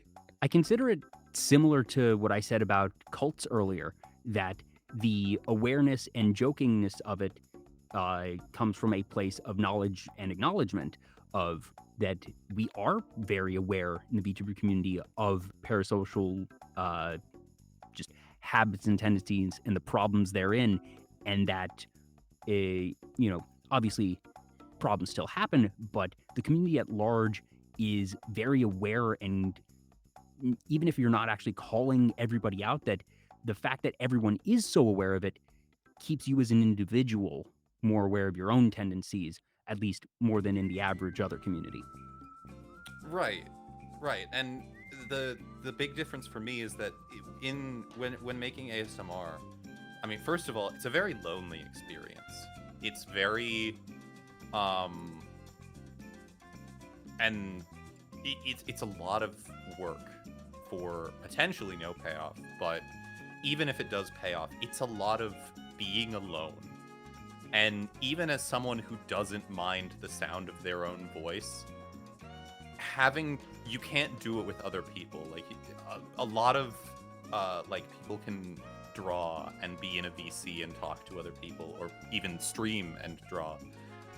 There's no good way to make ASMR videos while doing anything else, because you can't do audio content while working on anything else, because your attention is going to be very focused in a way that is more encompassing than visual art. Right. And it can be a very lonely experience. And I've had a lot of people I've talked to also have that experience, is that streaming can be a lot more enjoyable because it's so much less lonely. And at the same time, with the whole parasocial I can talk. I swear I do it basically for a living. With the whole parasocial relationship thing, with a VTuber, it's an interesting area. Like, we're not strangers, we're not necessarily best friends, but we know each other to a certain degree. if you're like a mid to small size VTuber, like you are at least familiar with your chat. It's almost like, You have your regulars. yeah, it's like a slightly more, if I were to rate it on a sliding scale, where like you've got your best friend on one end and a total stranger on the other, I would say it's a little closer to friend than coworker. That's fair. Because you have entered into basically a voluntary interaction, and you both have a part to play in it. With ASMR, it is only parasocial. If you are not making any other type of content, like if you're not streaming, if all you do is scripted roleplay videos, your audience has nothing to go on of who you are other than your videos, which are inherently charades.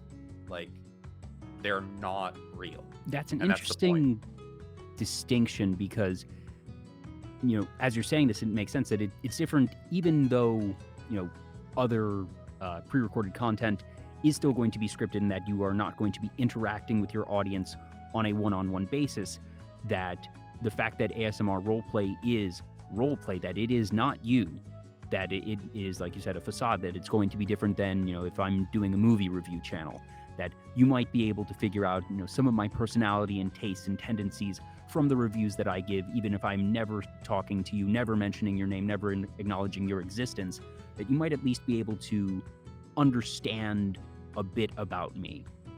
Whereas with someone ASMR, watching it is that will never more understand like the you. relationship between the viewer and an actor in the actual film. Yeah. Where you, in reality, you basically have no idea who I am. And which is where a lot of the trouble came from, because you would have bad actors in the community take advantage of that, where people would become attached and endeared to their characters, and they would use that to their own benefit to sort of throw out a net to catch people who were more impressionable to that and lure them in for unsavory purposes. Yeah, they're like almost mass grooming. Basically. Which is the big thing that I'm really happy about with the VTuber community, that I don't have to deal with that. Like people talk about like the whole like the prototypical male VTuber sometimes being like creepy or weird or whatever. In reality, there is so much less of like a community stigma to a male VTuber than there was for a male anime ASMR creator. Because again, it was best practice to be suspicious. Mm-hmm.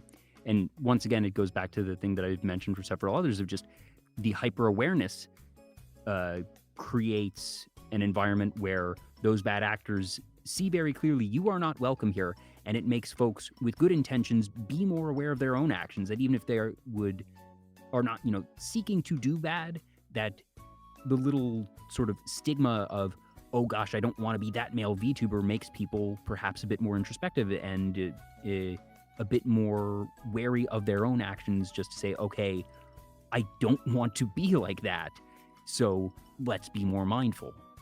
Right. Like we have like this trope of like the twit longer cancellation of VTuber such and such. And that'll happen like every couple of months. I remember back in like the heyday of my ASMR time, that was like a weekly occurrence. Yeah, and just, I guess it's the type of thing that even when it comes to cancellations, that, like you said, one, they're so few and far between, and two, I guess it usually feels like it is not the biggest creators, that it's usually someone in the middle area that Right. they were able to get a following, and that the following got just big enough that somebody caught on to them, that it was easy for them Yeah. to get under the radar when they didn't have a bunch of people with eyes on them. But then once there was sort of critical mass, that there was enough people to realize things and be able to call them out on it. And that even if it is somebody with sort of a mid-level following, when cancellation posts happen in the community, they blow the fuck up, because it is something in the community of, I would certainly say the VTubing community sometimes has a bad habit of dogpiling. But at the same time, I will also say Certainly. that this usually comes from, for the most part, a place of caring, a place of saying, hey, we found a bad actor here, please do avoid. Because one of the other things that you see in all these different communities that then sort of assembled into the VTuber community, that you would hear these stories of, all right, a bad actor appears in one community, they get ousted, and then move on to another community. Right. And it was even easier with ASMR because there was very little way to actually like empirically prove that somebody was somebody else. Just based on, like, you could tell based on their voice, but there was always the defense of, no, we just sound similar. So the ability to just like pack up shop and open a very similarly titled channel was always there. And you do see that still sometimes in VTubing, because the same hazard does exist. Right. But at the same time, folks usually are able to suss it out pretty quickly. Exactly.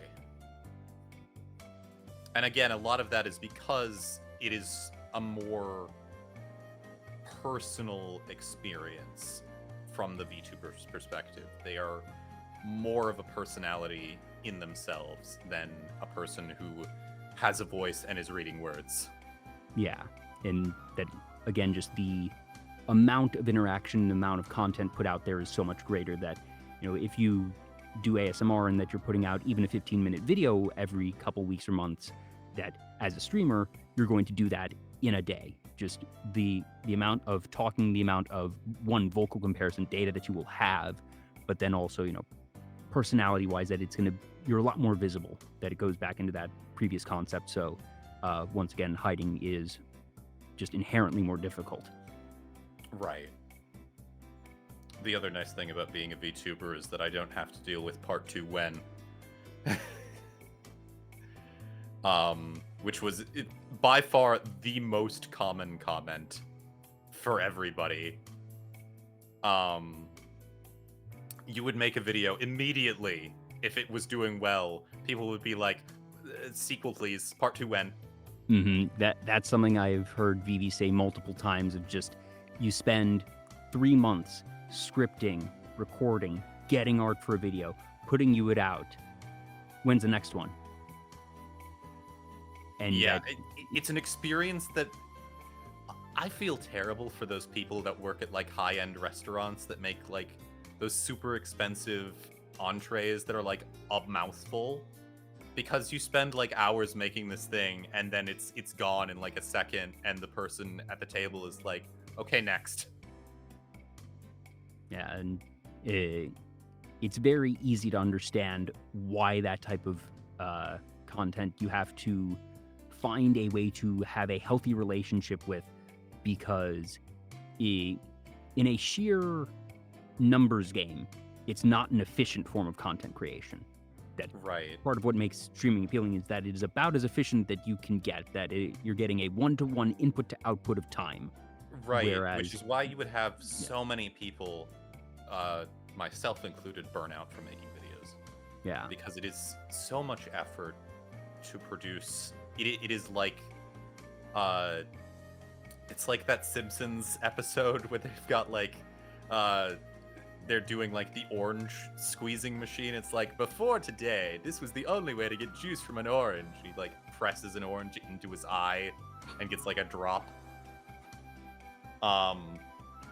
It's the content equivalent of that. So you put a great deal of effort in for a very low actual return of like runtime, and then in some cases, the funny thing for me was always I had a video do very well. My most successful video is a demon boyfriend video. It's the cuddling with And your demon boyfriend video. it is littered with part 2 when, and I would always laugh because 2 videos before was part 1, and I would always be like, this is part 2. Nobody watched part 1. I'm actually looking at the comments right now to see if I can find any part 2 comments. Yep. There it is. Yep, Like you go. 5th comment from the top. Hope we Yep. have another part to this. Or one were, not even where, misspelled. One where we are Oh yeah, and the work they can't party. spell. They're all falling Oh asleep. wow, this is a messy comment. Yeah, that's not uncommon. Yeah, just and that the last one that you have here is meeting your yandere childhood friend from 2 years ago, which, funny enough, that's about when you started getting into VTubing, wasn't it? Around there, yeah. It's also when college got hard. That too, understandably so. Making videos during university is very hard because the other nice thing about streaming and also doing live ASMR is that you sort of have carte blanche to accidentally make noise. With videos, you are sort of held by yourself and the audience to this standard of perfection where messing up is not, oh, sorry about that. It's, well, I guess I have to do another take.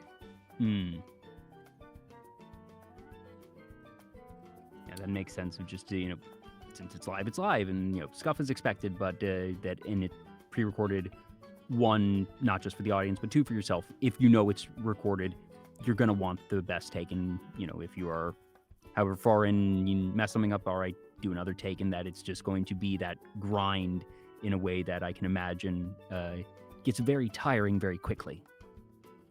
Yes.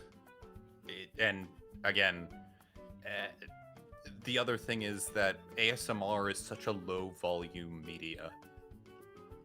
In both literally and figuratively. Right. With like a regular video, like a non-ASMR video, you're recording, there's a much higher tolerance for like background noise because you're recording at a normal volume. Yeah, and that the purpose of any given video, if it's outside of ASMR, is not inherently the audio, that you want the audio to be hearable if you're doing movie reviews or whatever, but if there's a little bit of room reverb, or if there's, some level of white noise at some point, maybe there's going to be another take, but at that point, it's not the focus, and people aren't listening in with the express intent to focus on the audio. Right. With ASMR, you are constantly struggling with what resources you have, with the fact that the medium that you are producing is ideally created in a treated soundproof box. And you are dealing with the fact that you are not in a treated soundproof box. So you have planes, trains, and automobiles in the background, and you will become eminently aware of the fact that there are far more motorcycles at night than you think there should be.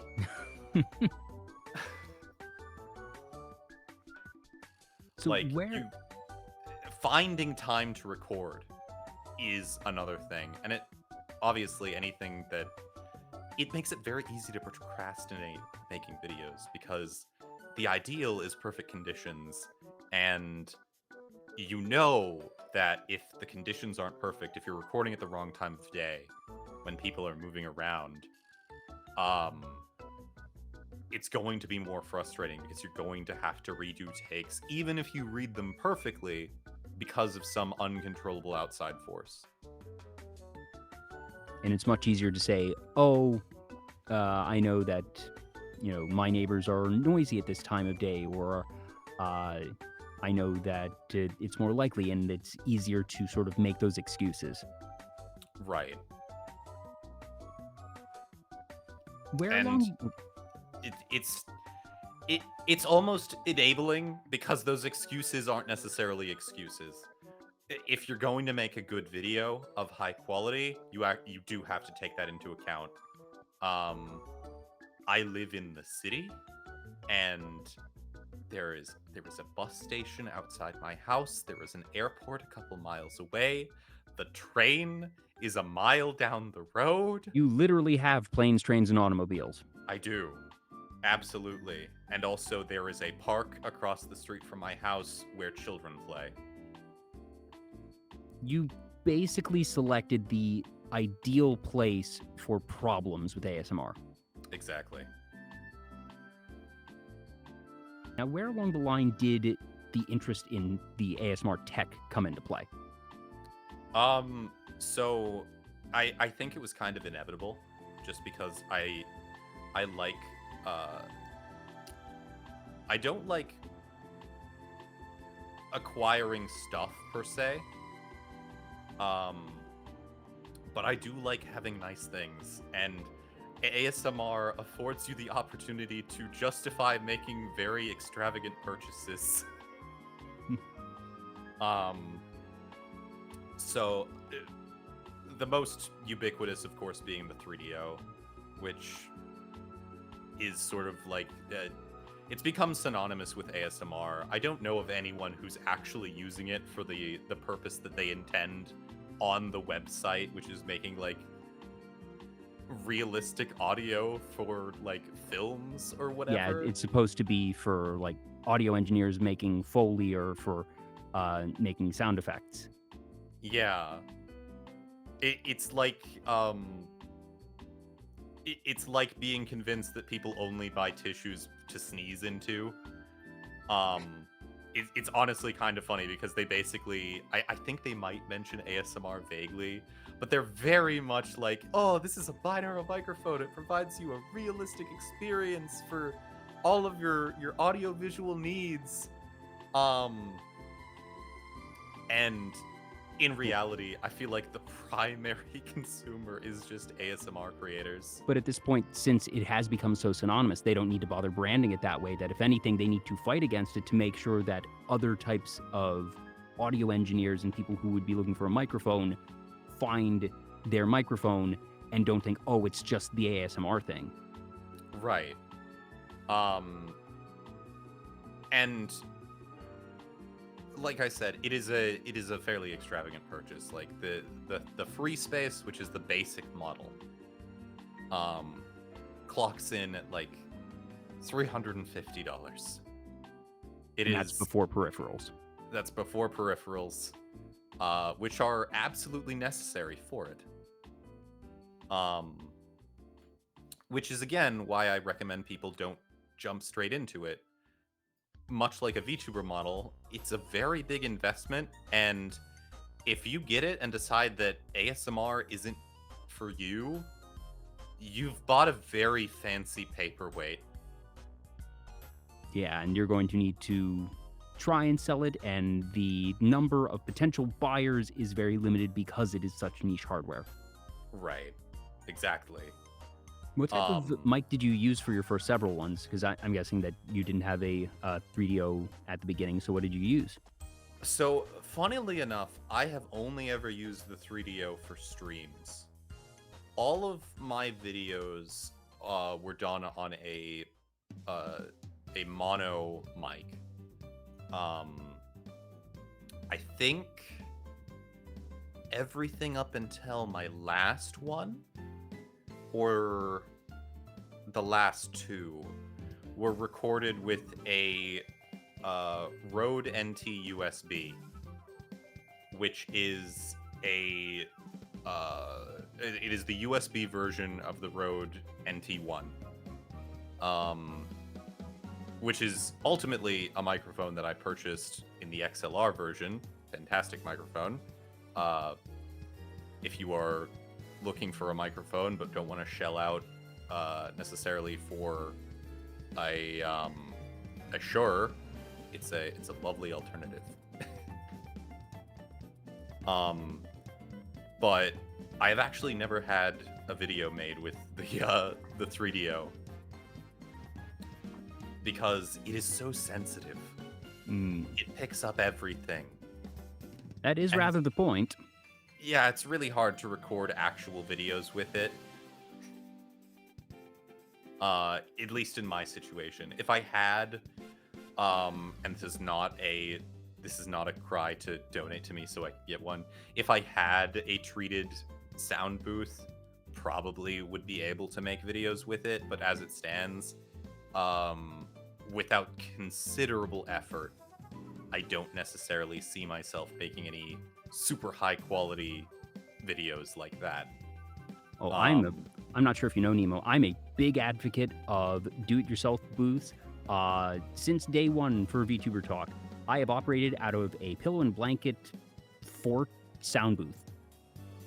I have heard this. You have mentioned this on a stream that I was watching once, and I was very impressed that you were I'm able literally to... under it right now. That the only thing I've really upgraded is I went from using just a normal comforter to a soundproof blanket. The blanket cost all of $75, and that I still have. I'm looking at 4 pillows lined up, 2 against what is the TV is on my desk, which is behind my 2 monitors. That literally, when I play video games on my TV, that I just shove my monitors aside. I have it all on one large standing desk, and then I have these 2 little sort of shelves, basically, that I don't remember if they're from IKEA or whatnot, but they make wonderful backing. And then I put 2 pillows against those, and then I have the chair that I'm sitting in, and I just drape it over everything. And I have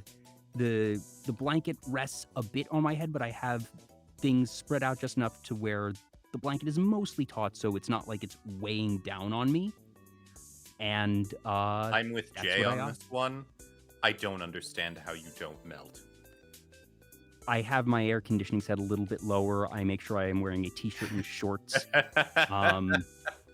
And the other thing is that every so often I will lift the blanket to let airflow circulate. So it can get warm, but it's not actually too unbearable, fortunately. So I was like that when I first started making videos. I was like crouching on a tiny wooden chair with a microphone on there, with like a blanket over my head, staying perfectly still, trying to block out noise. Ultimately, I realized that can... I figured out how to do it in software rather than with hardware solutions. So there have been times when somebody has needed a line for something, and I have been in a VC and said, "Hold on, guys, I'm gonna mute for a second," and I'll just do it that way because I just couldn't deal with the heat anymore. It was too much for me. And also with ASMR, I was hyper paranoid when I first started because I wasn't familiar with audio editing almost at all. My first video is basically unedited in terms of the vocals, and because of that, I didn't really know how to get rid of certain noises, or like I didn't know what a compressor was or what have you. So there were I had a couple I never did it, but I had a couple moments where I became infuriated with my clothing because it kept making noise.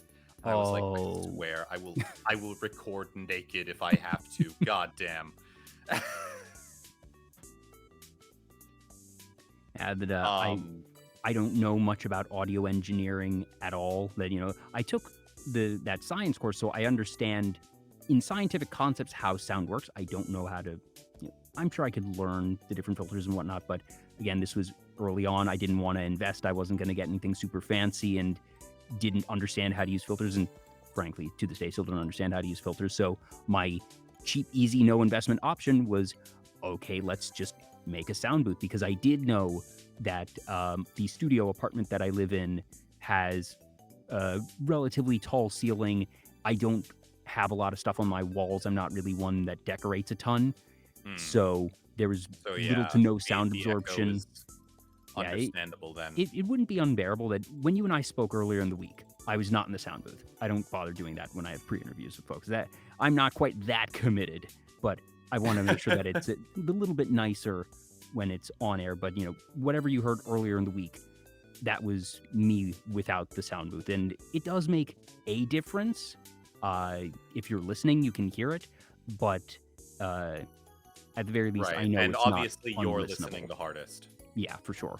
That's the experience of making ASMR videos. Yeah, no, I think that's the experience of doing any content, that you are going to be your own worst critic.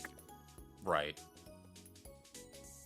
And sometimes that is to your benefit, that you're holding yourself to a high standard and you're being cognizant of your own quality, which is good. But, I've heard many stories of just people getting in their own heads, analysis paralysis, and that I'm a big advocate of the concept of just either give yourself a deadline and hold to it, or just recognize the point at which you have diminished to zero returns on the hyperfixation of your quality, and just publish.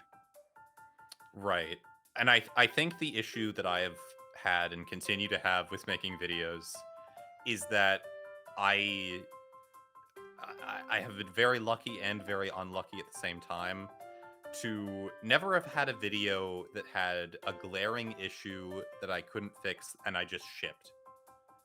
I have been, to some degree, I have been proud when I made them of every video I made, but because of that, I have not had the experience of having one just absolutely fail because I fucked it up.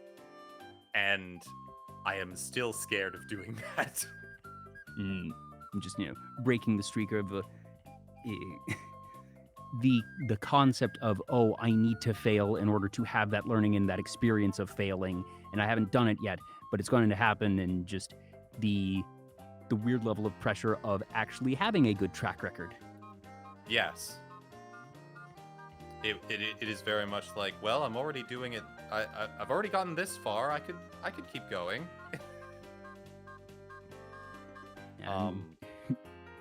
But yeah, for me, it was a combination.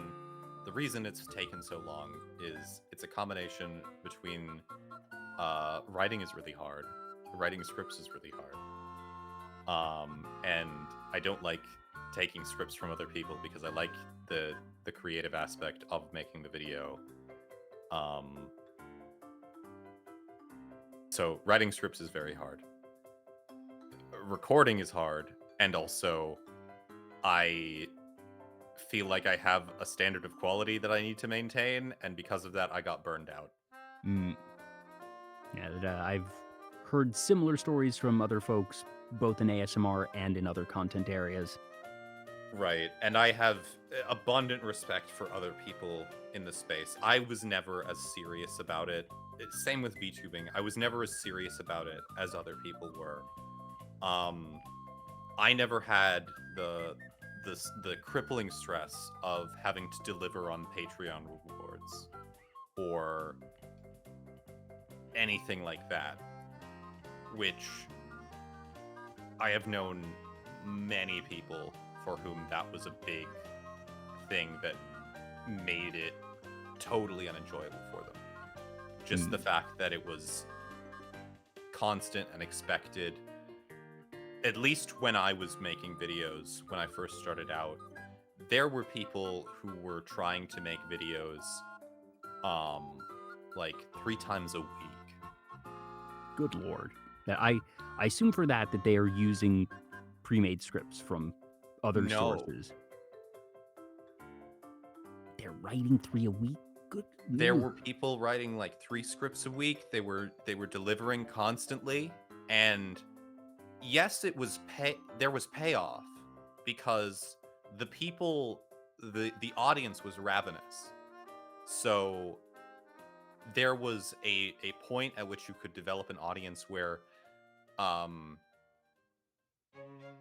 they would either you would make a video and they would take whatever you gave them, or you would make a video and pander to some trope. And I say pandering affectionately because we all did it. And because you were already established, it would the algorithm would shine upon you because you were doing the good thing of producing content regularly and with repetition. And so people tried to keep up these insane workloads. I have met some of the hardest working people I have ever encountered in that community. Some just truly incredible people who are so incredibly efficient, and I know of at least one who just has it down to a science. And like she I won't name names, but she has like a year's worth of backlog That's because she just got so good at making videos. that she got to the point not only was she delivering with consistency, but she was making extra and backlog. So, if she gets sick or if she goes on vacation, that she can have it going, and that over time, her level of production has accumulated that level of backlog. That is staggering. Right, but she does not take breaks. Ever. She's at least happy, I hope. Like, oh yeah, because I've seen some people but that are is just sort machines. of personality. Yeah, that was that was the most successful sort of personality that you could have in the ASMR space when I was producing in it. Yeah, that some people are just built that way, and that they can do it, and they do it very well, and that you're right, if you have that type of personality and are predisposed to it, you can very much thrive and live your best life, and that's great. That Right, type and that's of a big personality reason is why a lot of people took the Faustian bargain of the Bakugo Fuxy video, Mm, because it's very like you could make basically identical videos one after another, and the people for it were so ravenous that they would take it and run.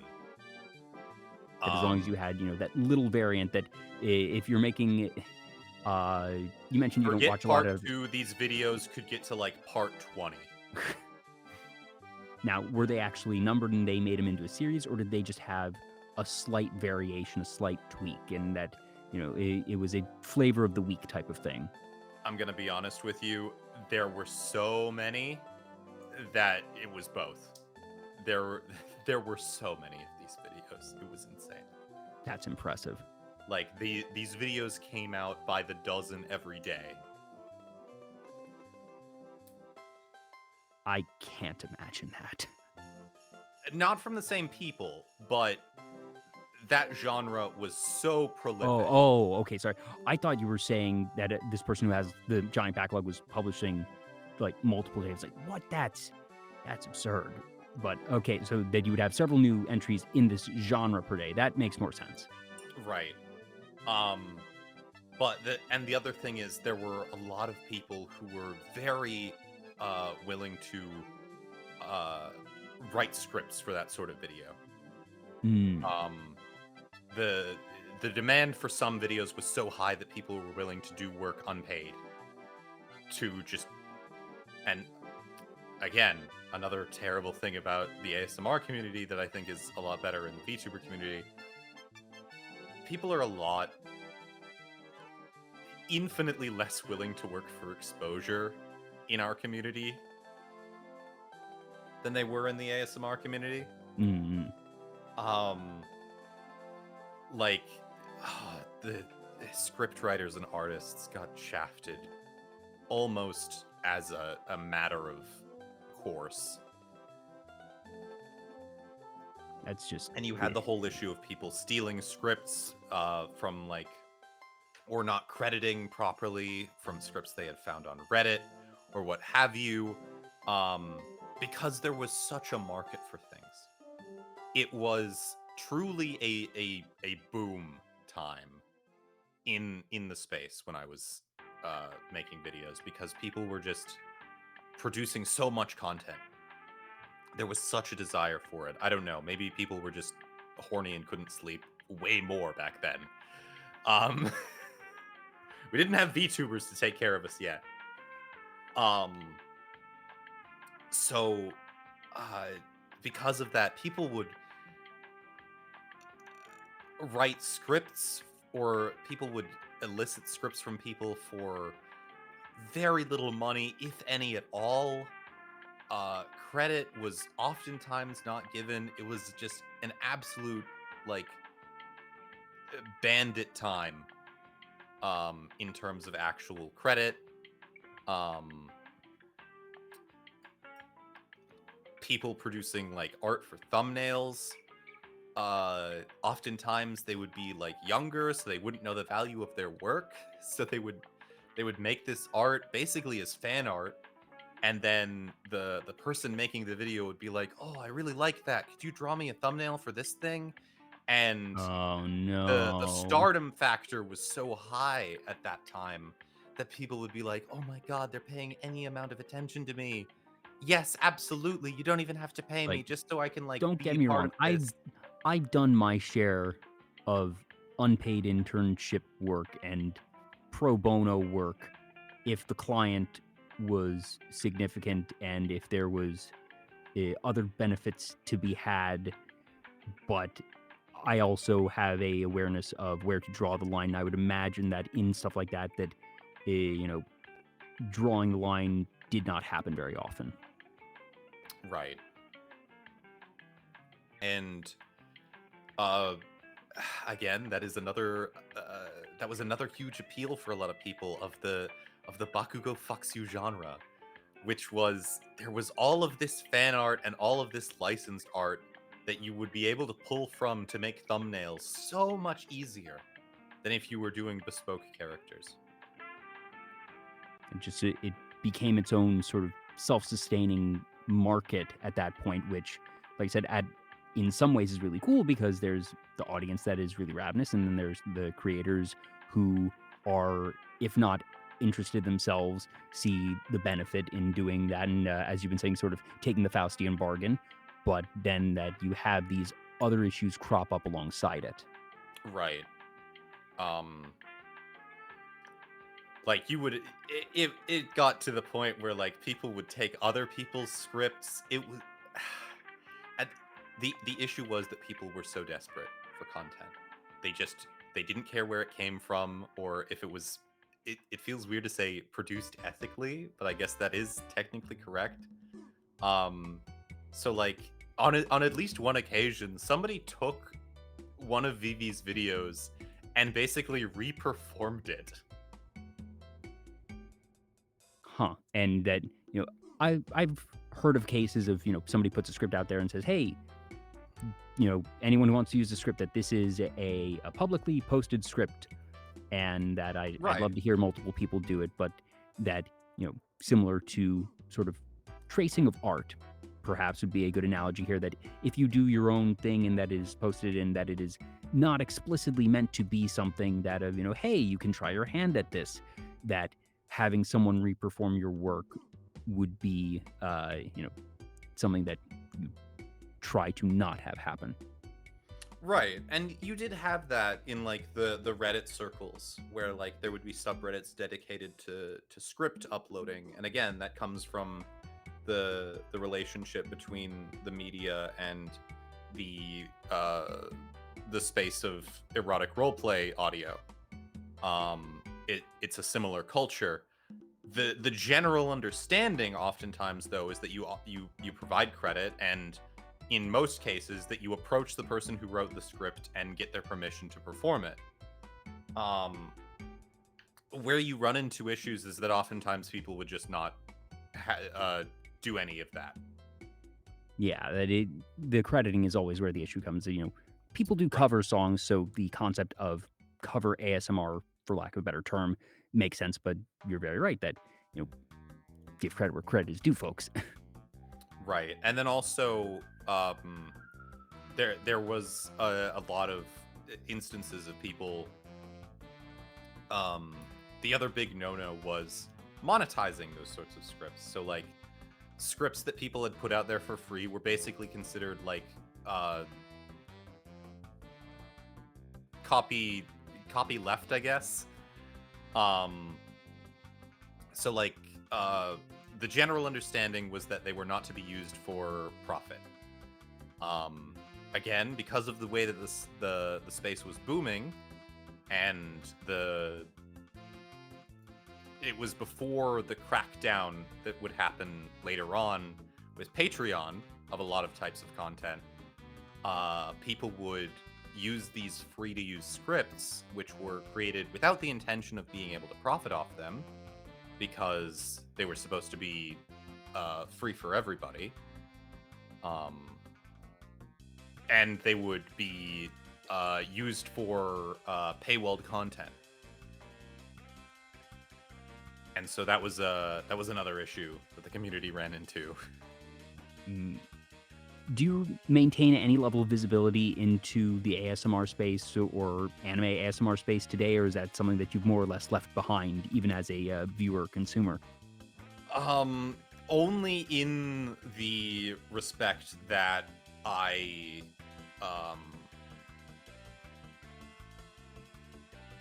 still interact with the people who have sort of come over as VTubers, which is a healthy number, and pretty much everyone that I was actually close with did.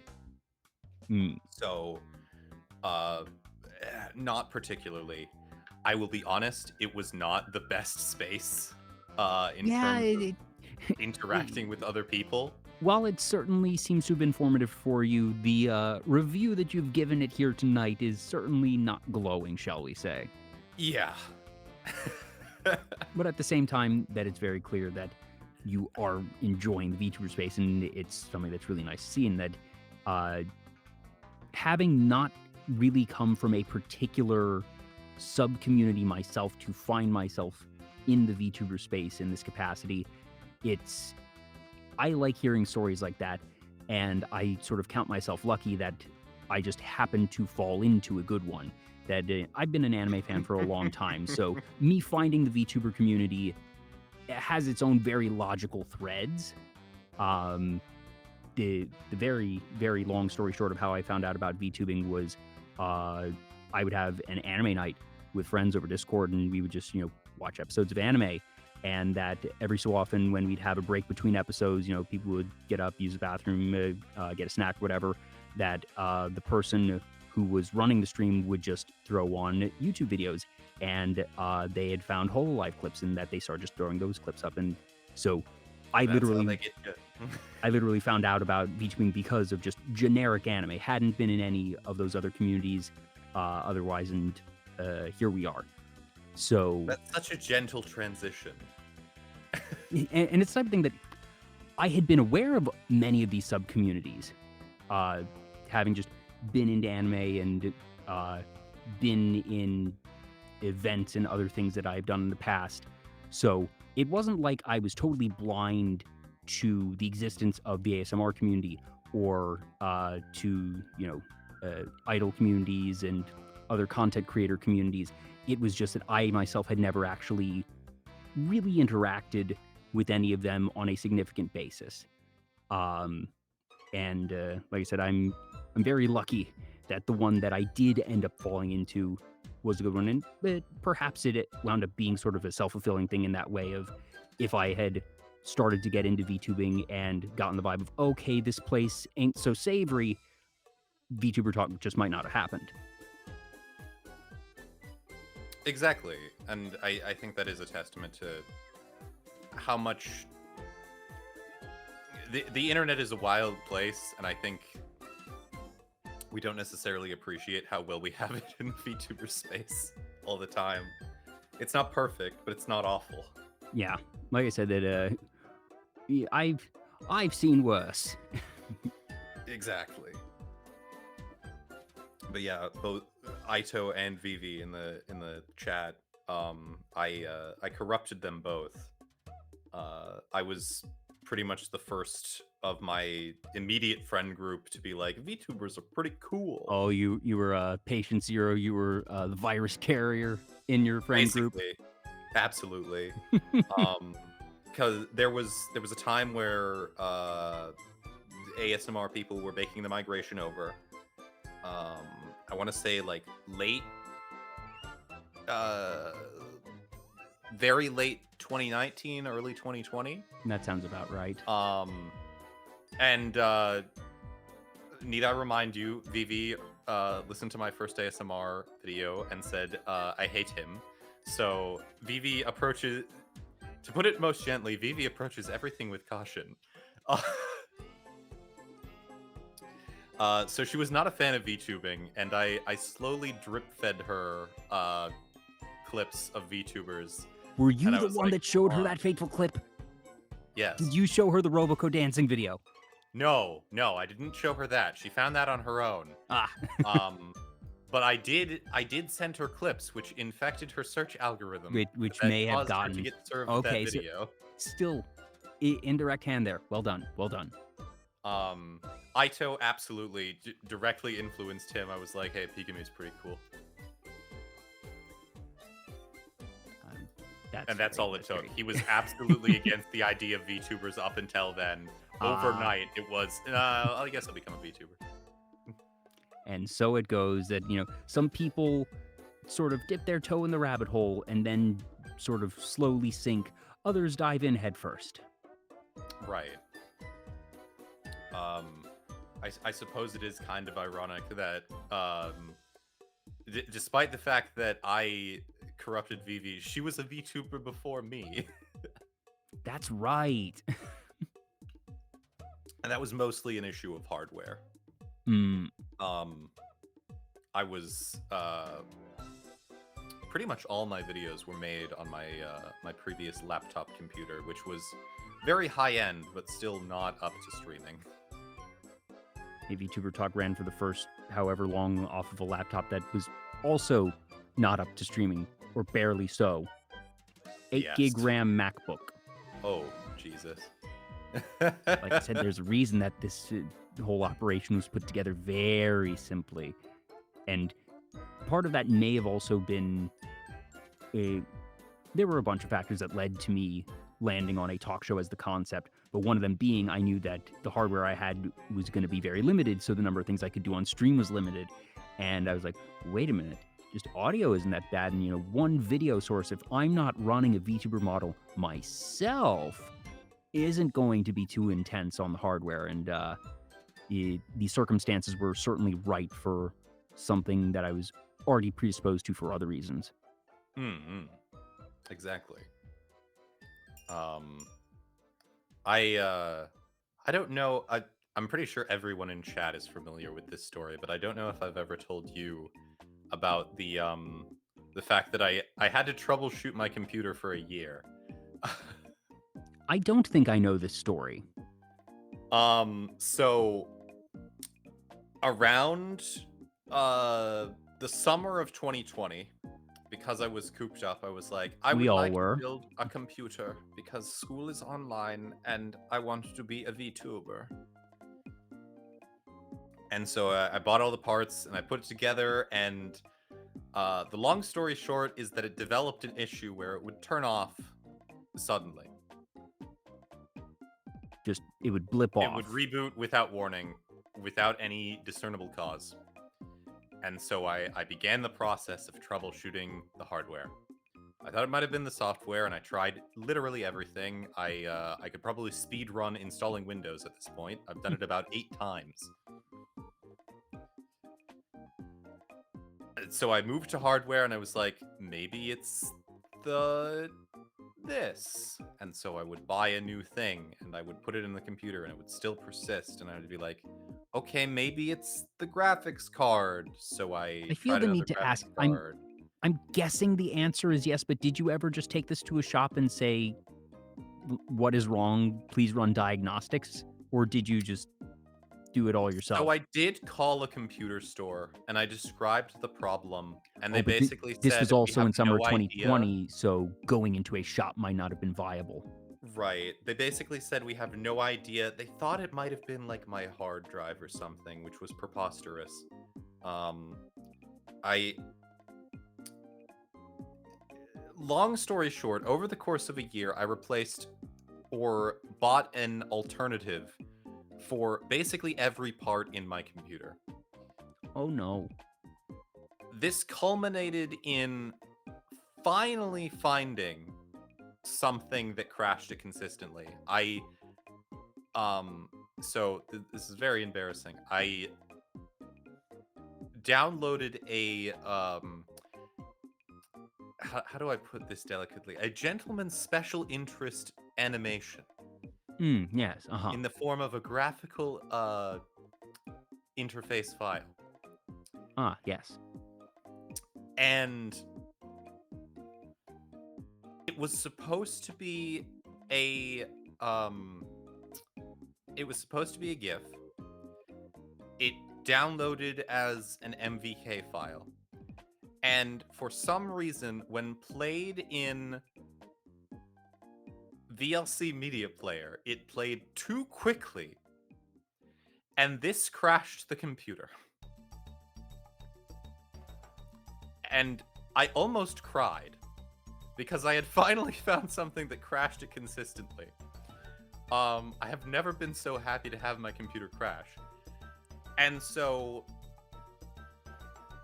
using that, I was able to pinpoint the fact that it was an... I now understand far more about computer architecture than anyone should. It was an issue with the L3 memory cache located on the CPU. So, a section of very fast memory that is even faster than RAM that the CPU uses for things that it is going to use right just then. And I found that because this video played too quickly in VLC, which is poorly optimized, it saturated the cache. And the CPU didn't like that, so it crashed. Okay, so you have the answer, and the answer is this. The CPU is borked. So it's just the CPU at that point. Yes. And was that just one of the last parts that you hadn't tried replacing, or? It was the last part. Of course it was. Of course it was the last one. Fortunately, I bought a new one. I bought the next generation one because I did look up, and apparently that generation of chips just had the printing they were using for like the photoresist was more prone to issues. So I bought the next generation's chip. And I put it in, and the computer was totally fine, and it was beautiful. I was joy. Now, as you bought these other parts troubleshooting, did you return the ones you didn't use, or did you then just have effectively two complete computers? That would be sensical. Ultimately, what happened was I said, wait a minute, this is a factory defect through no fault of my own. What is the RMA period for returning and getting a replacement chip from AMD? And it is a very generous 3 years. Hey, good on them. So I sent it in, and the next day after it arrived, in the afternoon, so it took basically a day for them to test it, I received an email saying basically to the effect of, oh yeah, sorry, this thing's broken. We'll send you a new one. Now, does this mean that you then had 2 video cards as well because you had bought another one? Oh, I have 2 computers. Well, yeah, at this point, because you piece by piece bought it and tested it, so... computer. Ta-da! It sits there and does nothing. Well, because when I say I tried everything, I tried a different case. Case? Yes. I thought there might be something to do with the wiring of the case that was causing it. Everything was suspect. So ultimately, I sat with a computer that can fight God and a pile of parts, and I was able to put those pile of parts into a second computer. that I now don't Well, use. some people say, well, rather a lot of people say that when you get to higher end stuff, that running a dual rig setup is advisable. So, hey, you're set. So I have heard. I've still been too lazy to look into it. It scares me. It seems like a lot of effort. I haven't looked into it either. I've heard of it and was like, oh, I understand conceptually what this is. That, well, one means that you have to buy 2 flipping computers, which generally speaking isn't gonna be something that you do. But hey, if you've already got the second one anyways. Yes. So, moral of the story, just send your chip in for inspection. Yeah, or just start with the CPU. Yeah. And I would have if this was a normal problem. But this was a problem that seemed to be sent from hell to torment me because it was masquerading as literally anything else failing. Oh, I guess that does make sense to a point, that the way it was failing suggested that it couldn't be the CPU because it was running fine on other things. So, Right. well, the CPU is obviously working in everything except for whatever this corner case is, and And when I I guess say I tried everything, I mean I thought it might be the power in my walls. I mean that's a logical enough place to start. So we were talking about this during like the pre-interview. I bought the universal or the uninterruptible power supply, which has a lovely light in the back that tells you if it's in a grounded plug. And I plugged it in and the light lit up and I looked at the instructions and I said, "What does that light mean?" And the instruction manual says almost verbatim, if light activates, unplug device immediately and contact an electrician. Basically, your house is a death trap. Ta-da! So I found out that my house was not grounded, which, by the way, if you know, immediately made the house unsellable. Because if you know that and don't disclose it, you're endangering the future occupant. Liability! So I had to get the house rewired. Oh, joy. Well, at least you figured out that earlier and fixed your death trap. Oh, absolutely. I'm very happy about that. That's probably one of the better things that came out of the year of troubleshooting. Yeah, building another house is a bit more work than building another computer. Absolutely. But yeah, so you were mentioning that you have a universal power supply. It's listed on your Twitch page. Most folks will list their specs out. And I was on the Twitch page the other day getting links, as I always put the links for my guest in the channel panels. So yeah, if you're watching live, you can scroll down and see some of the links there. And if you're watching on YouTube, hi YouTube, like, comment, subscribe, and all that jazz. And the links will be in the video description. But I was in the channel panels looking for those and just happened to see the list of hardware specs and everything. And I noticed that little thing at the bottom. I was like, I've never heard of that before. But you have this note on there of, you should get this. Buy one. It will save you a lot of hardship. And basically what it is a very, very fancy surge protector and a backup power unit at the same time. Yep. And it goes in between your computer and the wall and makes sure everything's groovy. And seeing that has made me think, okay, maybe I should get it. That I'm pretty confident in my power situation because I'm in an apartment and I know that they have to be like, and it is a new-ish apartment. That it was built late 2000s, early 2010s. I don't recall, but it's newer, and I'm pretty sure that they are gonna be up to code, because if something's wrong with a unit, it's wrong in all the units, and they'd be in some big trouble, shall we say. But at the same time, I know just power surges can happen, or power goes out, and I've seen horror stories. Just VTuber will post on Twitter saying, "I just had a power outage, and my motherboard is fried now." I Yeah. can't stream for a week and need to hope I can salvage the data and everything. We'll see how this goes when I stop by the computer store tomorrow. And just one thing that has always been nice about prior to getting the computer I'm running on now, I've always had a MacBook. And most of that is just because Macs, while a bit more expensive, are reliable. They have good warranties. They just work.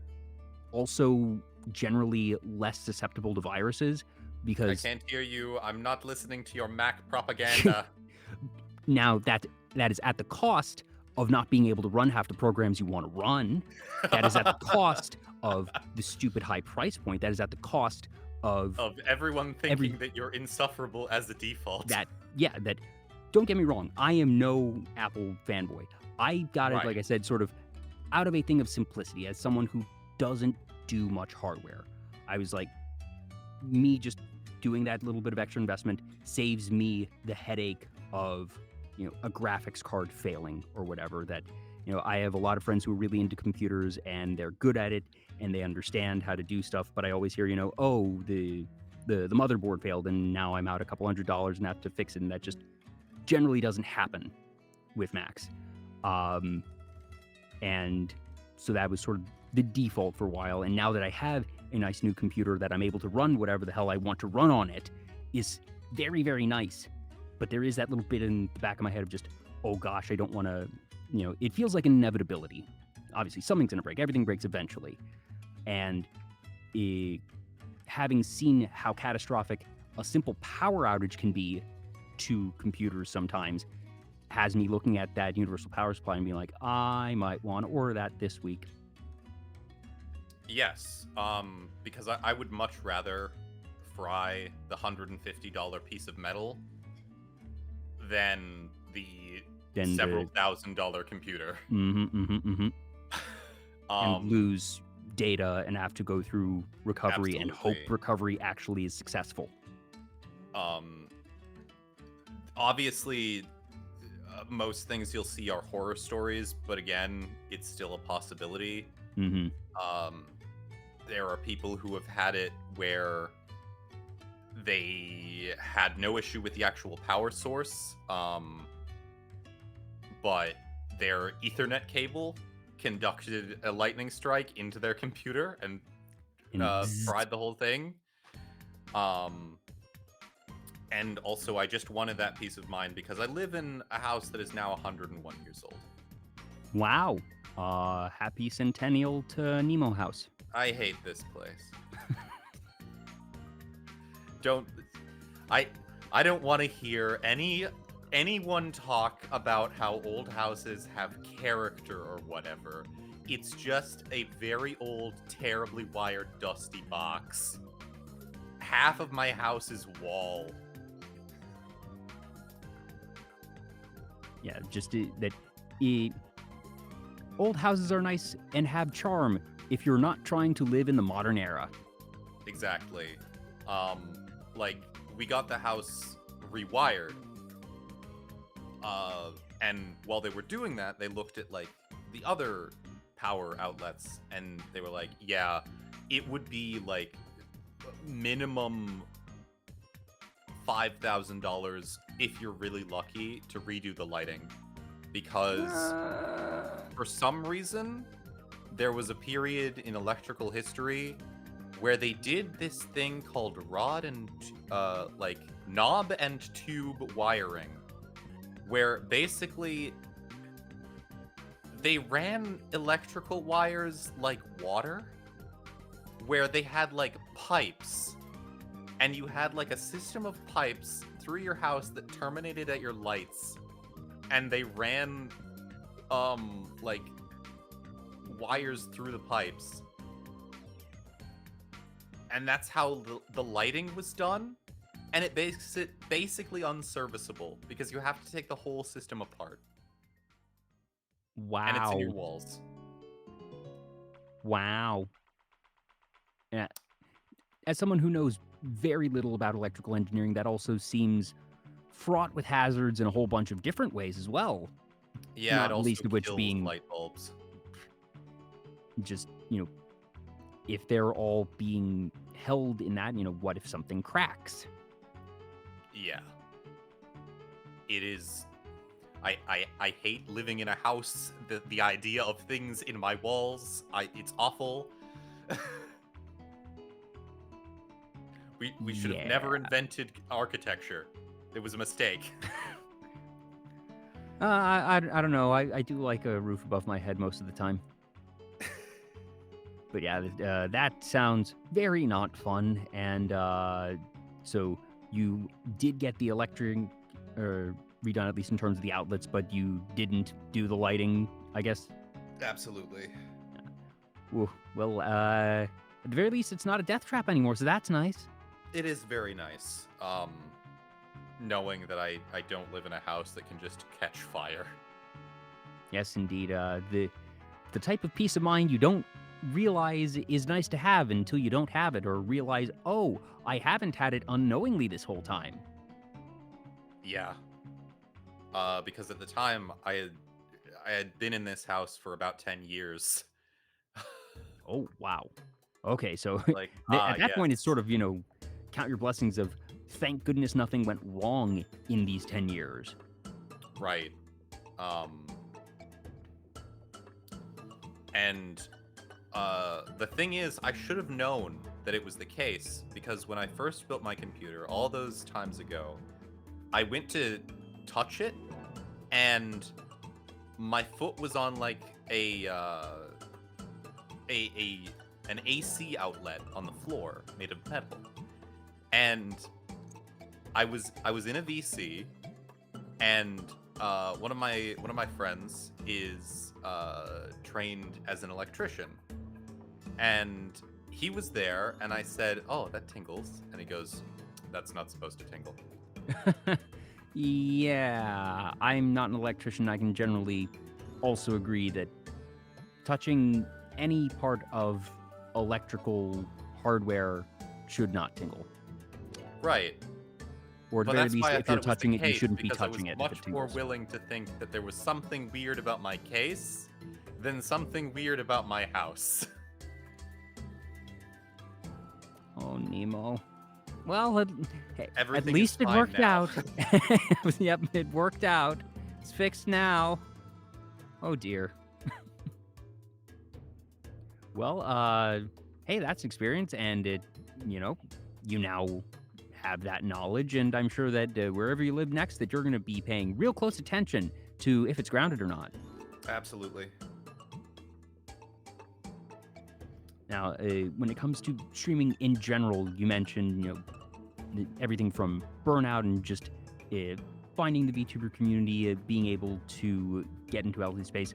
One thing that you and I have, which fortunately isn't uncommon, but it's not necessarily something that everyone does. That first off, we very much subscribe to the VB train of thought of do whatever the fuck you want, which in general is best practice in terms of content creation. That most bigger folks are good advocates of that nowadays. That it has become, along with don't invest in a fancy model when you first get into VTubing, that the idea of make content that you want, that it's going to be more fun, you're going to put out better stuff anyways, but doubly so for you and I, that you and I very blatantly are, I suppose, not trying to grow is not the proper phrasing here, but this is expressly a hobby. Yes, that hobby was the word I was going to use. That we are specifically and very consciously hobbyists as streamers. Right. I am not. I do not expect this to become a livelihood for myself. I'm very happy for people whom it can be, but that is just not something that is in the cards for me. Yeah, and I know a good number of folks that have been on the show are fortunate enough to do this full time, or sometime after being on my show. Obviously not because of my show, but that they kept at it and had good practices for everything from consistency to just not playing the algorithm. But I know some folks that have a very healthy relationship with their data. That there is a way to have an unhealthy relationship with your data, and to be super obsessed with numbers, but there's also a way to look at them smart and not be uh, totally controlled by them, and to make the numbers work for you, to figure out how to take the data and healthily optimize what you do. Right. Um, and that you and I don't, and we're okay with that. Yeah. I mean, obviously, I I will look at like my stream stats after stream, and if the stream does well, I feel good about it. But there is a certain degree of freedom that I get to enjoy in that it is not looking at my stream stats and being um oh boy, can't buy groceries. Yeah, the the lack of financial pressure being expressly connected to content creation is incredibly liberating. And obviously, you and I both said, would it be neat to do content full time? Sure, that it's not a inherently unappealing concept, but at the same time, we also even look at that concept as, I don't know, would it then would it become too much work? Right. I feel like I I worry big time about anything I do for fun becoming work. And obviously, you know, there's a lot of people that are able to do full-time streaming and have it work and have it be healthy. And it's just that you and I have a sort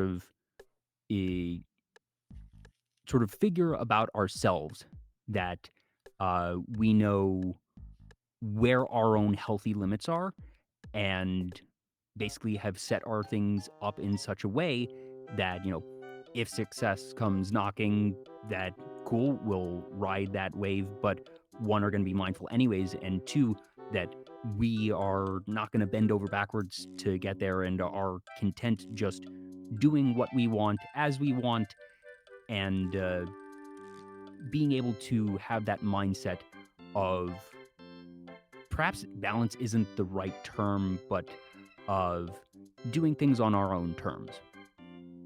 Yeah, I do VTubing for fun, and I do what I have to do to keep it fun.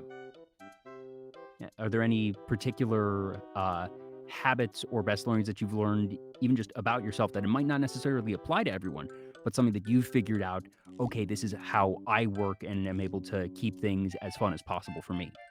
A pathological avoidance of playing new games on stream. Very fair. I oh, I'm really bad at streaming games because I don't play very many games, and I basically have a rule where if a game requires any amount of skill, I don't play it first time on stream. It just Hmm. it doesn't end well.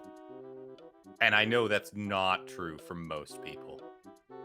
I am just really bad. Like, I've had a couple of streams where I streamed a game I had never touched before, and it turned out to be too much for me to handle. Balancing that and actually interacting, and the numbers definitely reflected it. Hmm. So, I, as a rule, any game that requires an amount of skill, I never play for the first time on stream. Hmm. Um, I And can't that's make that as a broad recommendation to Oh other yeah, people. there's some folks that I know that always have the words "first time" in their stream description and in their tags, because they look to only play games that they have never played before on stream. That's their thing. That's their specialty, and that they love having that new experience and being able to have sort of the the reaction to it all, because it's something they aren't familiar with, and that they are comfortable being able to play games like that and are able to find a way that their brain is able to still have the interaction, but that about yourself that, all right, that's not something that is practical for me. And that's honestly the name of the game for not just content creation, but for life. Of different people have different interests, skills, and methodologies that are going to be most efficient for them. And the secret to life is finding what works for you, because there isn't one secret. It's figure you out, and that is certainly easier said than done. But perhaps the secret is to, not use others as the metric past generalities. Exactly. Personally, I will say though that just chatting is the superior stream category, bar none. And I do make that as a sweeping recommendation. Everyone should be able to Zatsudan, to some extent, even if it's just because some games are terrible and won't run, and you need to fill time.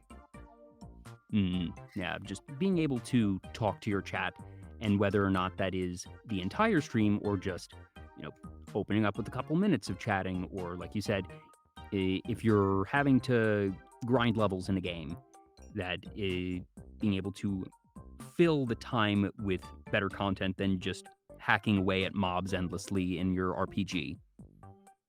Right. And I would say that for anyone, the real way to have, if you are of the mentality where you want to grow as a person, as a creator on the platform, it will always be helpful to know how to interact with chat, because ultimately the way you grow is that chat is there for you. If you are banking on chat only showing up because you're playing a game, you're in for a world of hurt. To rag on my least favorite game, which I have become notorious for ragging on. If you are banking on people showing up just because they want to watch Genshin Impact and have no and think it has no relevance on how entertaining you are as an entertainer, you are flat out wrong. There are a million people streaming Genshin. They will find someone else. If you are not entertaining. That for me and my part, the advice that I give people is very simple, and that is do everything that I don't do, or rather, don't do anything that I do. It was not deliberate, but it only took me about a couple months before I sort of had this incredible epiphany of holy shit. I have inadvertently, systematically designed Vtuber Talk and my own content to be entirely antithetical and in every way imaginable contrary to growth. Like, it's kind of impressive that let's go top down. All right, I only deal in collabs. That's a terrible idea. I only stream once, maybe twice a week. That's not really a good idea. I have no regularity to my streams. I always schedule around the guests. That's a pretty bad idea. I don't do much specified content that, I'm all in on the talk show thing. That's really all I do outside of the charity marathon, which frankly is still a talk show, and then any charity reward streams, and those are anomalies. I don't have any significant branding beyond the name and the logo, and at this point, even that I've kind of skewed in two directions. That I have the logo that I got for the first anniversary. If you want to commission EROS, she does logos, and her link is in the description of channel panels. But I also have the TV color bars, which is what I use on social media, because the logo I got was not designed to be for social media. So I've even just split my branding in that way. And just, all of these big factors. Oh yeah, also I pretty regularly ignore chat that I have missed. Let's hear Bimbini, Sidafrog, and Sentino Uobu. I'm butchering that name. That some days I'm really good about keeping up with the follows. Thank you, 3, for the follows. I've totally missed that because I'm really focused on the guest. I'm focused on the conversation.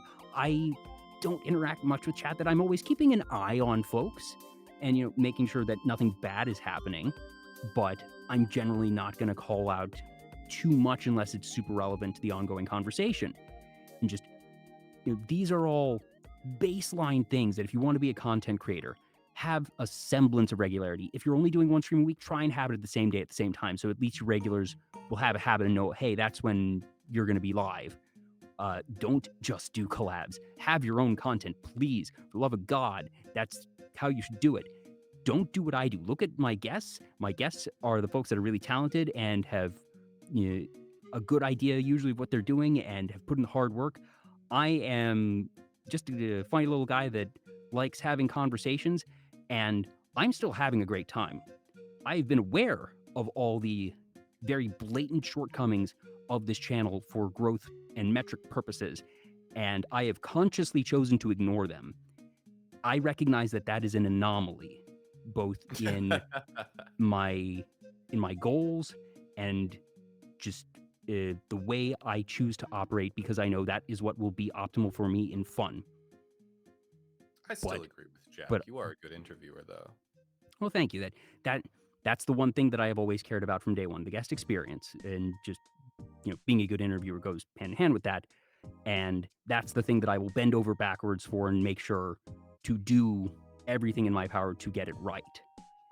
And I let everything else go by the wayside. Oh, Narcy. Welcome in, Raiders. Hi, Narcy. Hello. Yeah. Welcome on in. This is Vtuber Talk. I'm Jay. I'm talking with Director Nemo, who I know is good friends with Narcy. Great to see you. Hope you had a good stream. Yeah. Welcome in. How's it going? At least I have the wherewithal to do shoutouts like that. That's basically the only thing I'm good at. And even I think I've only given you one shout out tonight. That we have the link here at the bottom of the screen in the channel panels and video description. But yeah, do not do what I do if you want to be successful as a streamer. Yeah. At the same time, I feel really bad for the people who get super obsessed with like min-maxing content growth. Like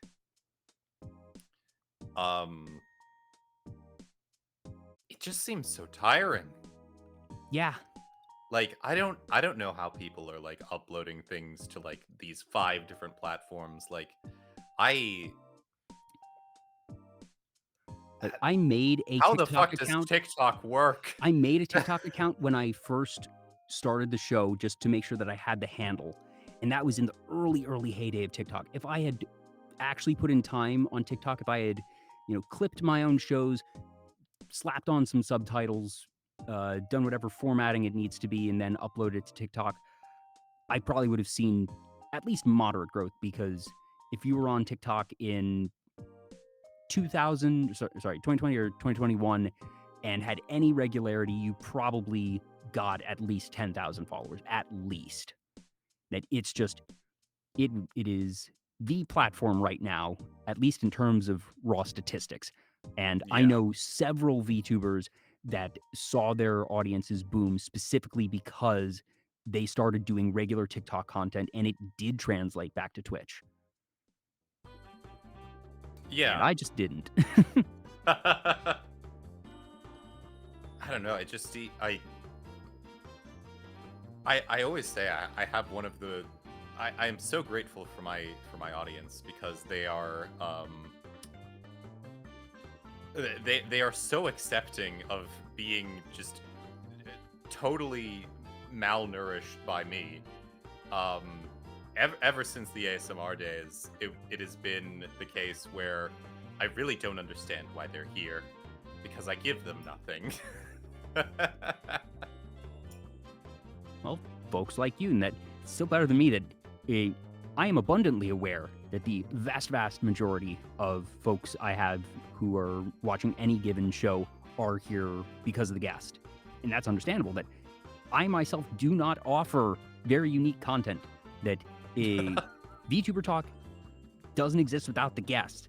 And like, I'm still proud of what I do as an interviewer. Don't get me wrong. I don't mean to be self-deprecating, but like I said, I'm very aware of the style of content I do and the things that I do and don't offer to my audience. And while I can ask, I like to think, some good questions, that ultimately people are here for the guest. Right, and that's fair. It's good to be realistic. And just at the end of the day, for me, that if I can end a show and know that the guests had a good time, that's all that matters for me.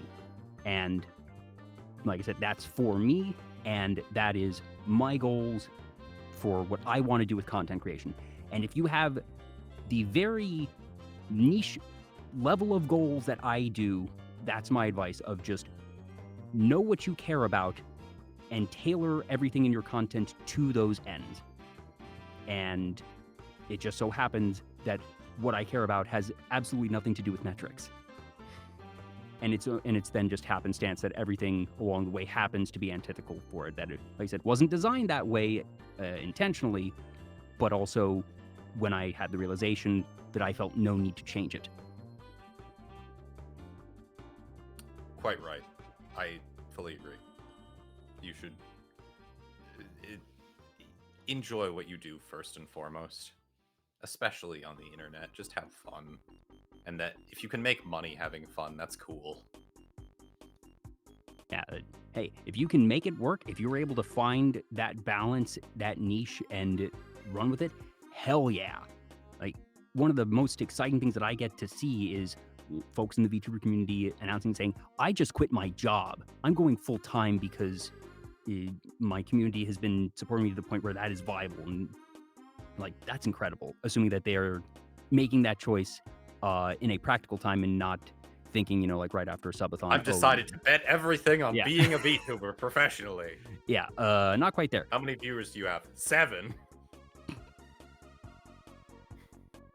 But yes, when you know it's done in a place and that, like I've seen folks announce that and been like, yeah, I've seen them, pulling in 150, 200 viewers regularly for the past several months consistently, and that I know that they're in a place where they can actually do that, and that I'm really confident that they can be successful in going full time. That's like one of the best things in any content creation sphere to see. Yeah, it's very encouraging to see people being able to succeed doing what they want to do. It's also quite fine for us to be over here and just be like, yeah, we're doing our thing, and we're having a good time. Yeah, thumbs up.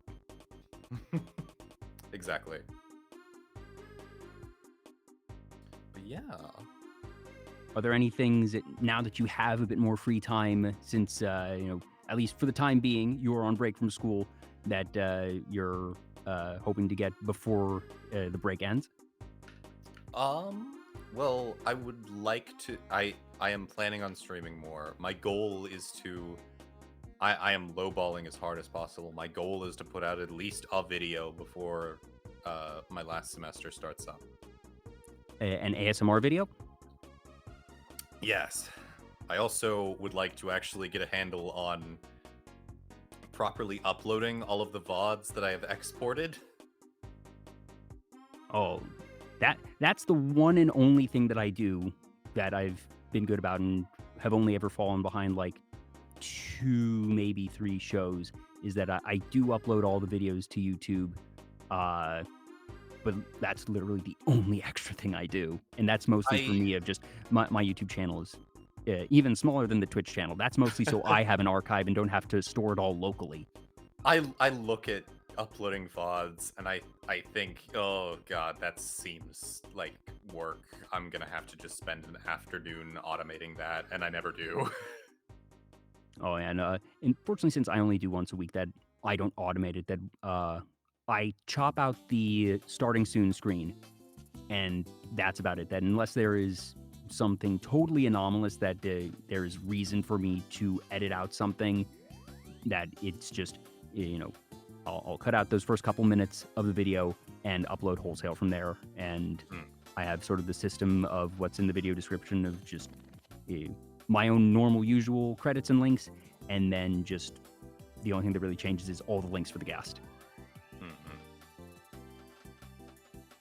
Yeah, I've been consulting with other VTubers who are much better at content uploading than I am, so I think I'll be able to handle that pretty soon. Yeah, and if you're able to figure out automation, that I'm guessing that the way I'm doing it now probably isn't efficient either. But if you're able to figure out an even better way to do it, more power to you. Yeah, That's my ultimate goal. I want to just be able to like press a few buttons and have it done for me. But other than that, I'd like to make a video, at least one, and Do you I'd have a like concept to in mind? a couple. I finally have ideas again, which Yay, that's was good. an issue. There was a long time where I would think of things and then be like, no, that would be either no, that would be a terrible video, or no, I don't want to make a video. That sounds like pain. Mm. But it's definitely good that if you're in a mental space where you're actively generating ideas and multiple ideas at that, that is a very good sign. Yes. Other than that, I'd like to just stream a little bit more regularly, grow the channel a little bit, and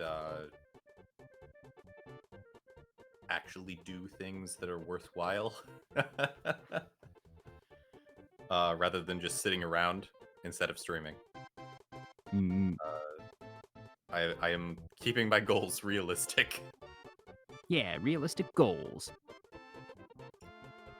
Do you have, I suppose, like a particular type of stream that you're planning that you're able to share, or is that all classified information for the time being? It's classified in that I don't know what I'm doing. Classified indeed. So classified, even he doesn't know it. Exactly. But yeah, fair bit of ASMR coming. I'm always looking for games that fit the aesthetic, of which there are very few, but when I do find one, I tend to look forward to playing it. And because I do a lot of just chatting, I try to do interesting things outside of stream, so I actually have something to talk about. Remind me of some of the favorite games that you've played on stream, because now it's like a mental exercise for me of, all right, what games could I potentially suggest for you? The most recent game that we played on stream was one called Interior Worlds, which is just about taking photographs of liminal spaces. And then there's a man who lives in the walls, but it is a quote unquote horror game. But it's not like it's not like Amnesia. There's no death. There's no actual monsters that confront the player or anything.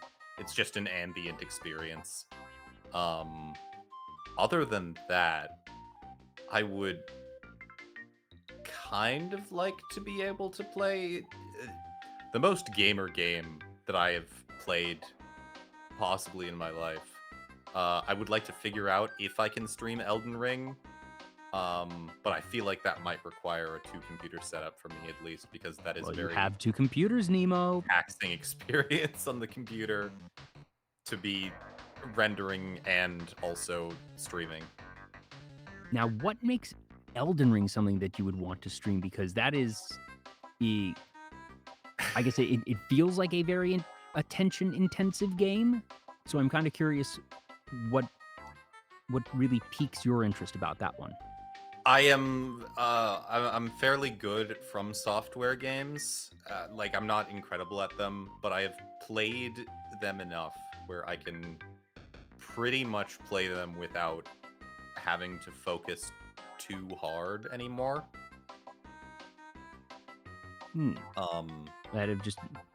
sort of crossed that arc of just being able to actually have it down so much that you're able to pay attention. There are a few folks I know that can do that, and it's very impressive. Yeah, like I've already basically 100%ed the game in a playthrough. So I feel confident that I would be able to get through playing it on stream, even if it takes a while longer than it would on my own. What advice do you have for a person who has never played Elden Ring or a Souls-like game before that is going to play Elden Ring? This is an entirely selfish question because the person is me.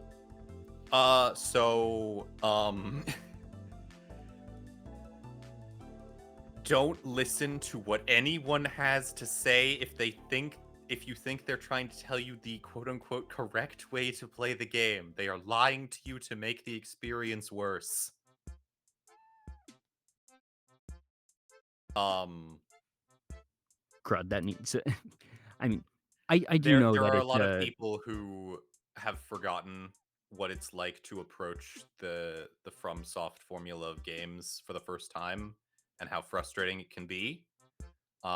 Because the people who stick around are the people who get past that and get to experience the real enjoyment of those games comes from when they become uh something that you are familiar with and can interface with passively. Um because it's very rewarding and uh there is a lot of uh there's a lot of reward for skill. It's a Mm, very sculpted difficulty curve. So the better you get individually at the game, the more enjoyable the game becomes. Sure, there's leveling and there is upgrades to weapons and that sort of thing. But in reality, the real progression of any FromSoft game is uh, at the personal level, um, where you actually learn the game. You understand the timings and mechanics rather than just banging your head against them. And that's where the real enjoyment comes from. So whatever you have to do to get to that point, um, is the best way to do it. In reality, uh, magic is pretty OP. mhm. Okay, that at least gives me something because I do know that a lot of the appeal of Elden Ring and similar FromSoft games is just the the freedom that you have as a player to do what you want and have different builds. Uh, I mentioned that making the mascot is one of the two last rewards from the charity stream that I need to pay off. The other is an Elden Ring stream. Oh yeah.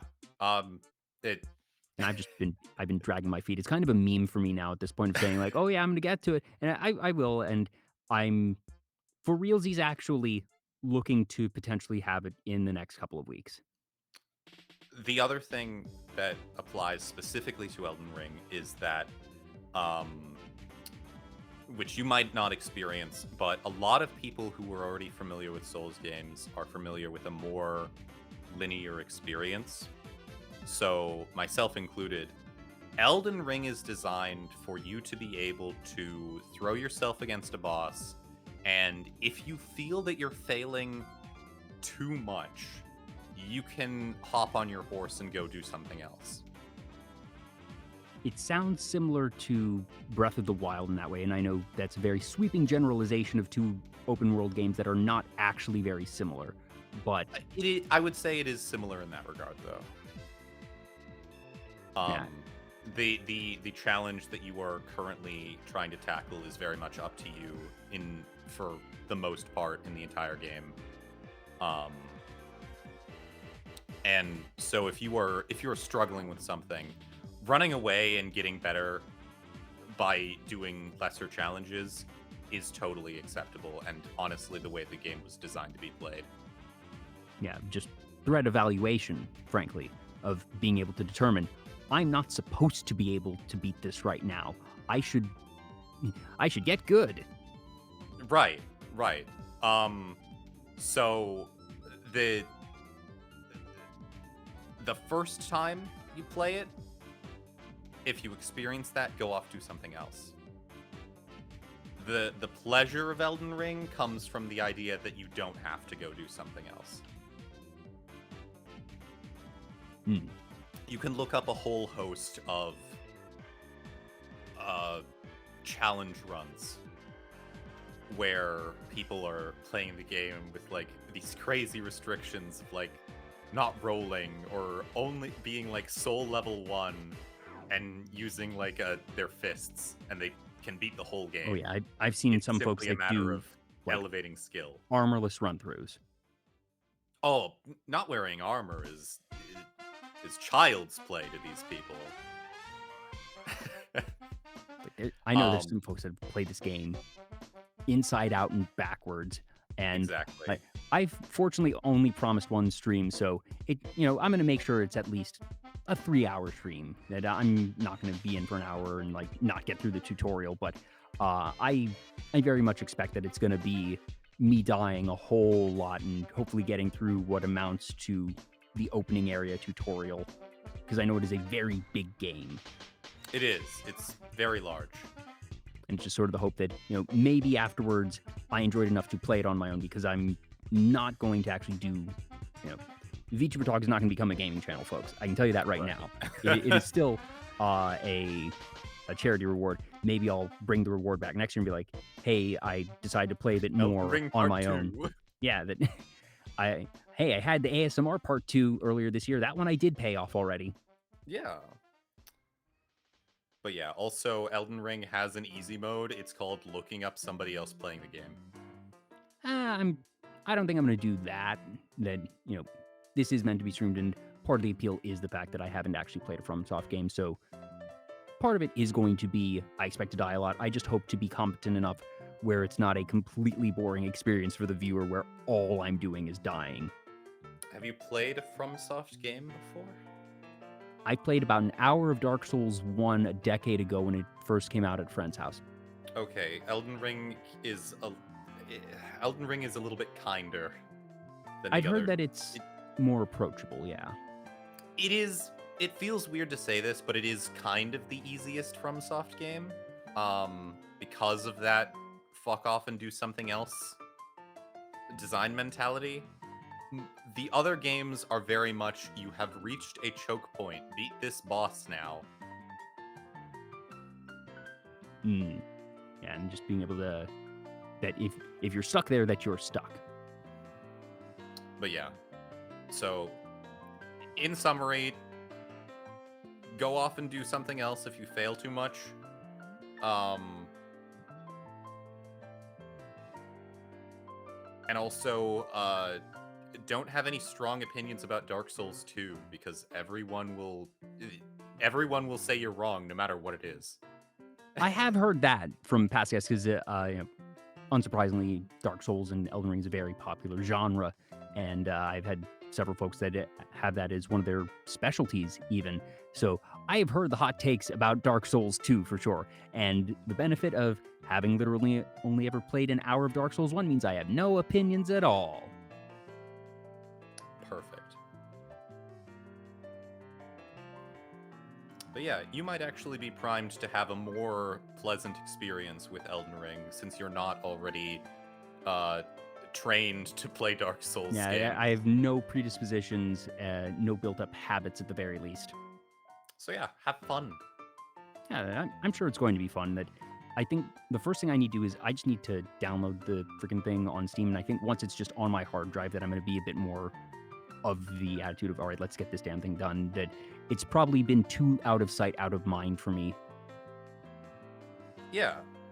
So, and again, I would recommend taking my advice in that don't play a game for at least do the tutorial on your own, and then do it again on the stream. I'm going to at least do the character creation off stream, because I've seen folks make an entire stream out of character creation, and don't want to subject people to that. But yeah, just familiarize yourself with the controls. It'll be fine. The game is kind if you respect it, except when it isn't. Except when it isn't.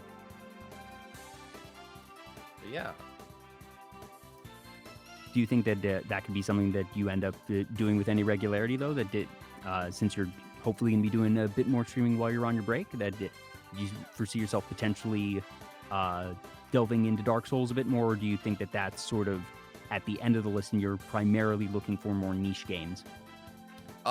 If I can get it to work, I would like to try. The primary issue with Elden Ring is that playing it on my own turns my room into a small oven, so I need to figure out a way to handle the heat issue.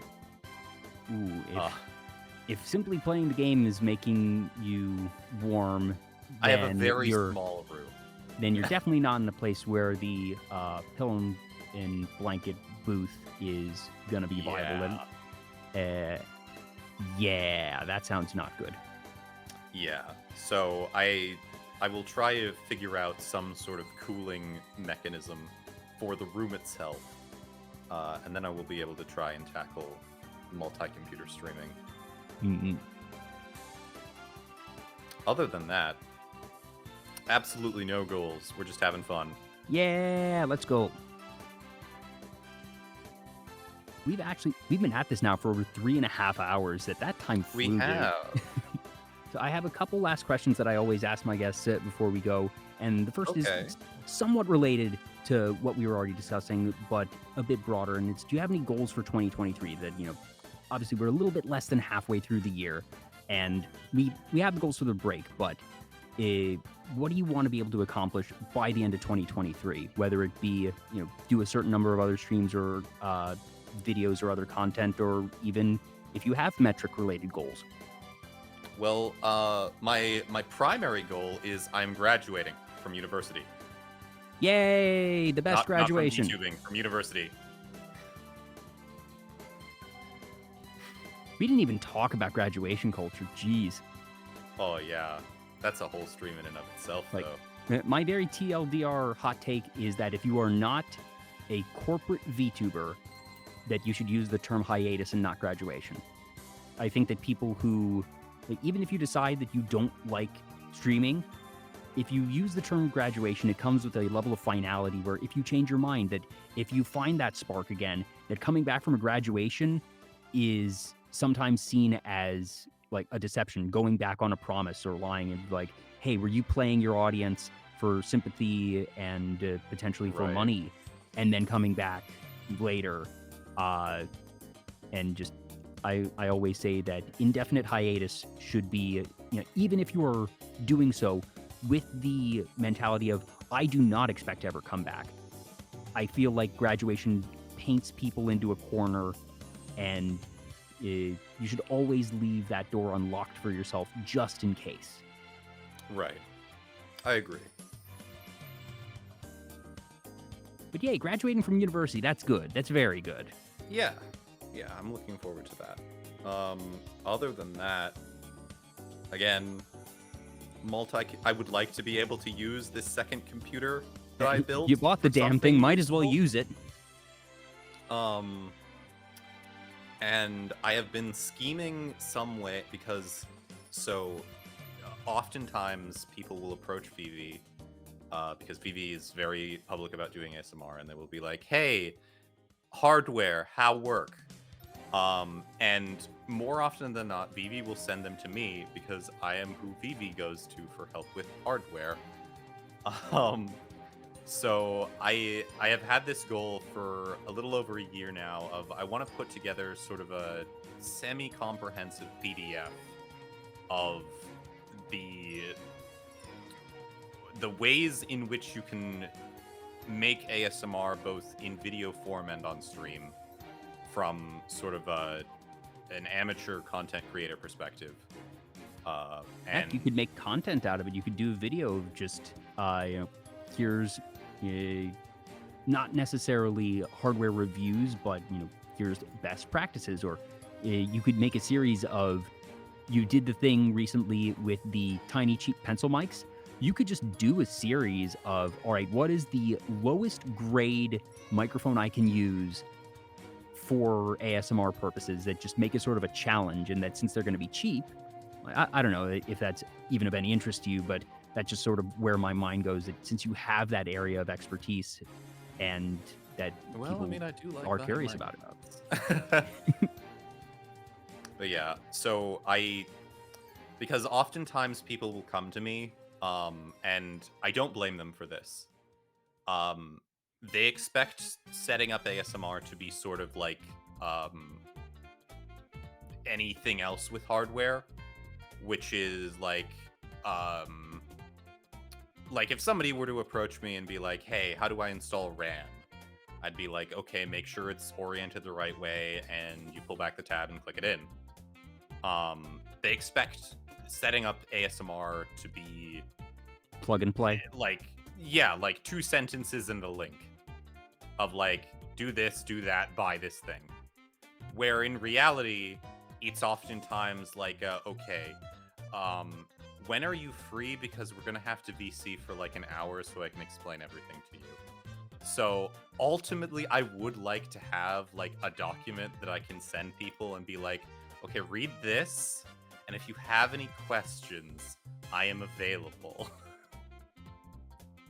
Yeah, and that, if you're able to have that as a resource, that like you said, then it probably makes your life easier of when people come to you, or when people go to VV that come to you, and just be, here's the link. Right. So like, and the thing is, there's so much variability with the hardware. Like, people will buy the 3DO and then come to me and be like, how do I use the 3DO? Oh. And all sorts of issues come up. Like, have you run into issues before of, okay, I bought this 3DO, how do I set up? And then you realize that their setup for some reason is fundamentally unable to handle it. Not necessarily fundamentally, but I oftentimes have to explain to them that they are going to have to spend some more money, unfortunately. That they still need to buy more things, yeah. Oh. Which was extra annoying because there was a time I now no longer trust anyone. My gut reaction to could you help me set up this 3DO is, what does your cable look like? Because the free space uses like an aux cord line out. And they used to send you like a standard line out aux cord.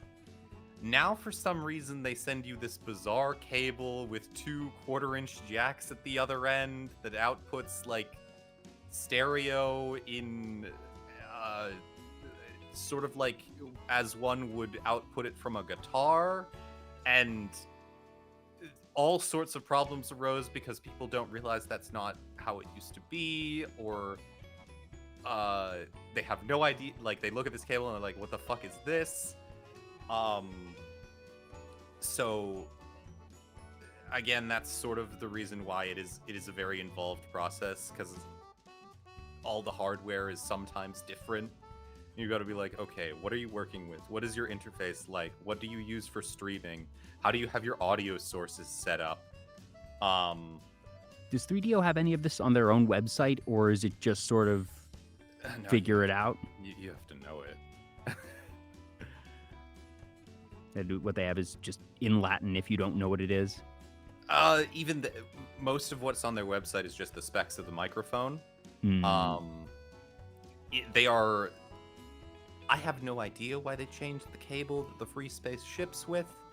It used to be fine. My guess is that they ran out of cables and ordered a bunch of bulk cables that weren't what they were looking for. So now we have 2 types of cables floating around. So I've got to check what kind of cable you have.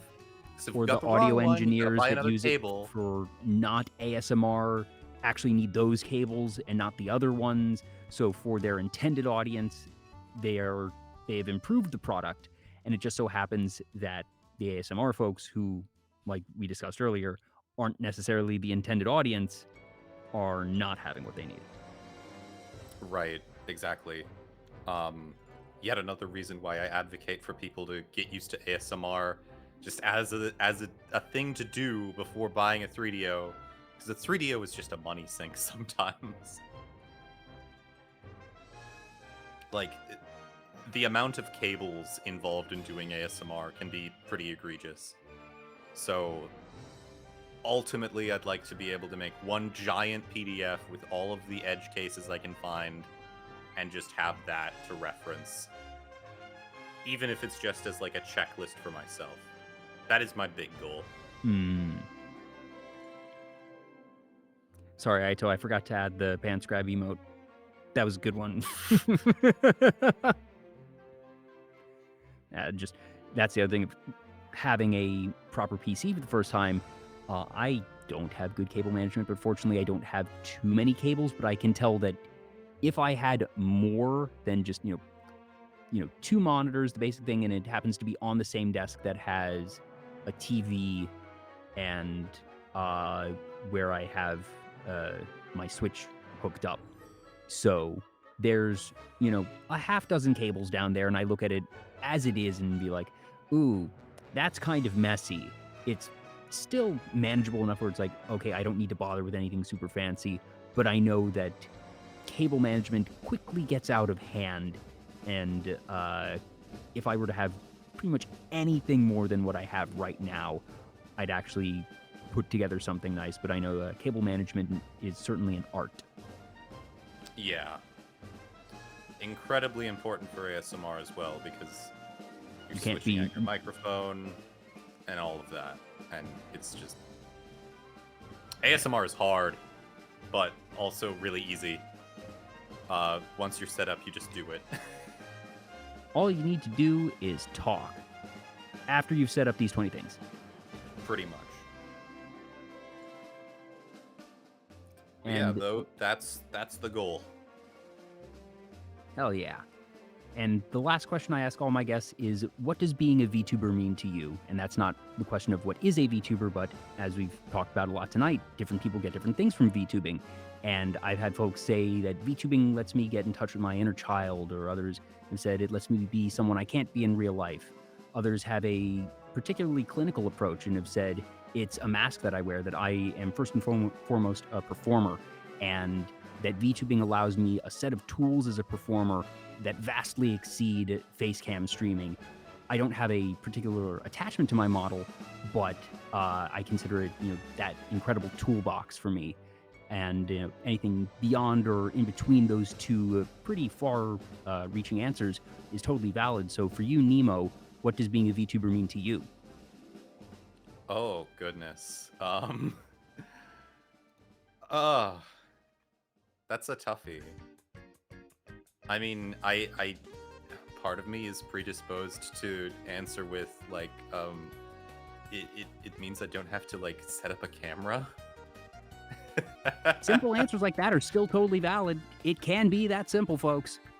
But yeah, honestly, being a VTuber is, I like spending time with my friends, and it affords me the opportunity to do that. And that makes sense. And the reason that I always ask that at the end of the show is because while I don't necessarily know exactly how someone will answer, that the answers do always make sense. And whether it's from just talking with someone for a couple hours or from having interacted with you for a bit longer as I have, that answer very much makes sense. Of just, as we mentioned, we're here as hobbyists. We're here to have fun, and that for you, being able to just have fun and hang out with the friends that you are part of the stream team, literally called Just Friends. I wish you could shout out teams. Twitch, also, get on that. I want that increased shout out functionality. I didn't realize until this moment that I wanted that.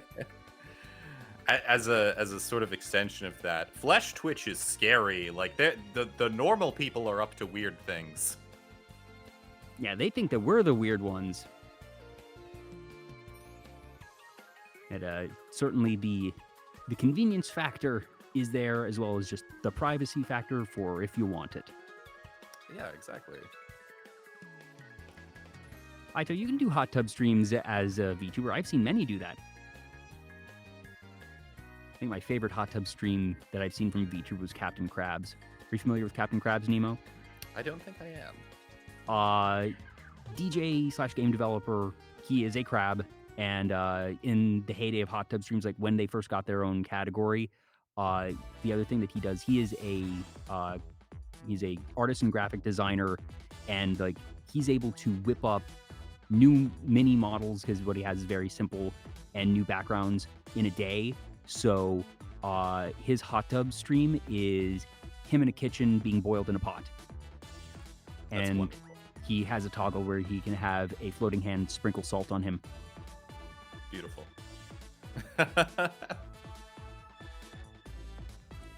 Yeah, again, just there's so many fun and different things that folks can do as VTubers, and with the tech stuff that we were talking about as well, that it's going to be really interesting to see in the coming years just where that tech goes. That we're already seeing some crazy things with Unreal Engine in terms of just entire worlds that people are able to actually have their models be in, that it goes beyond just, we have VR chat, which is good, but for people to have their own custom-made environments.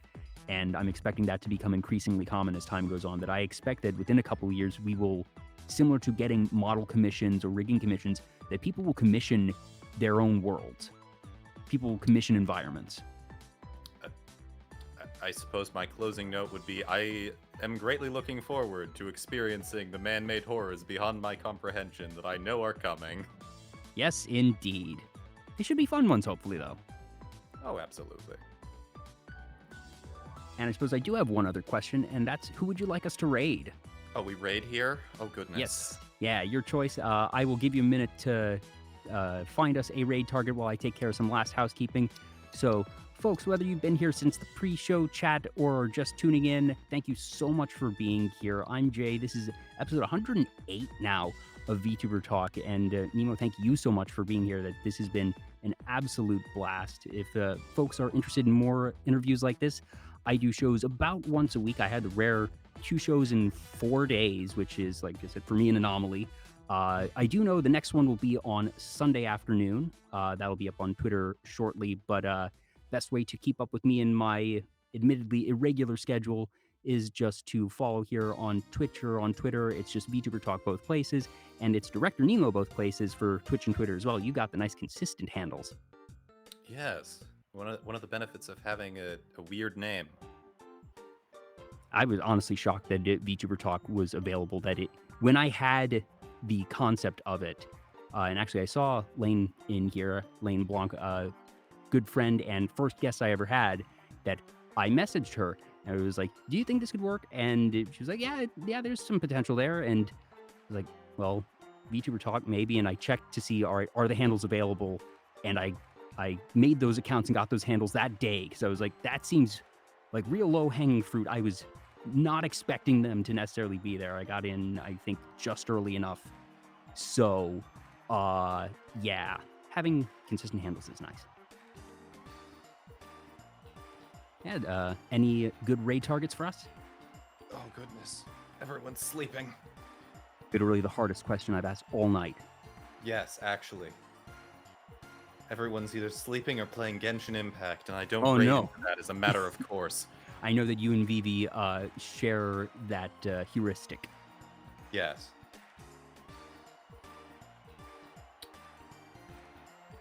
I mean, Vivi, Ito, either you want to just go live or something? Well, Lane? I think we can raid.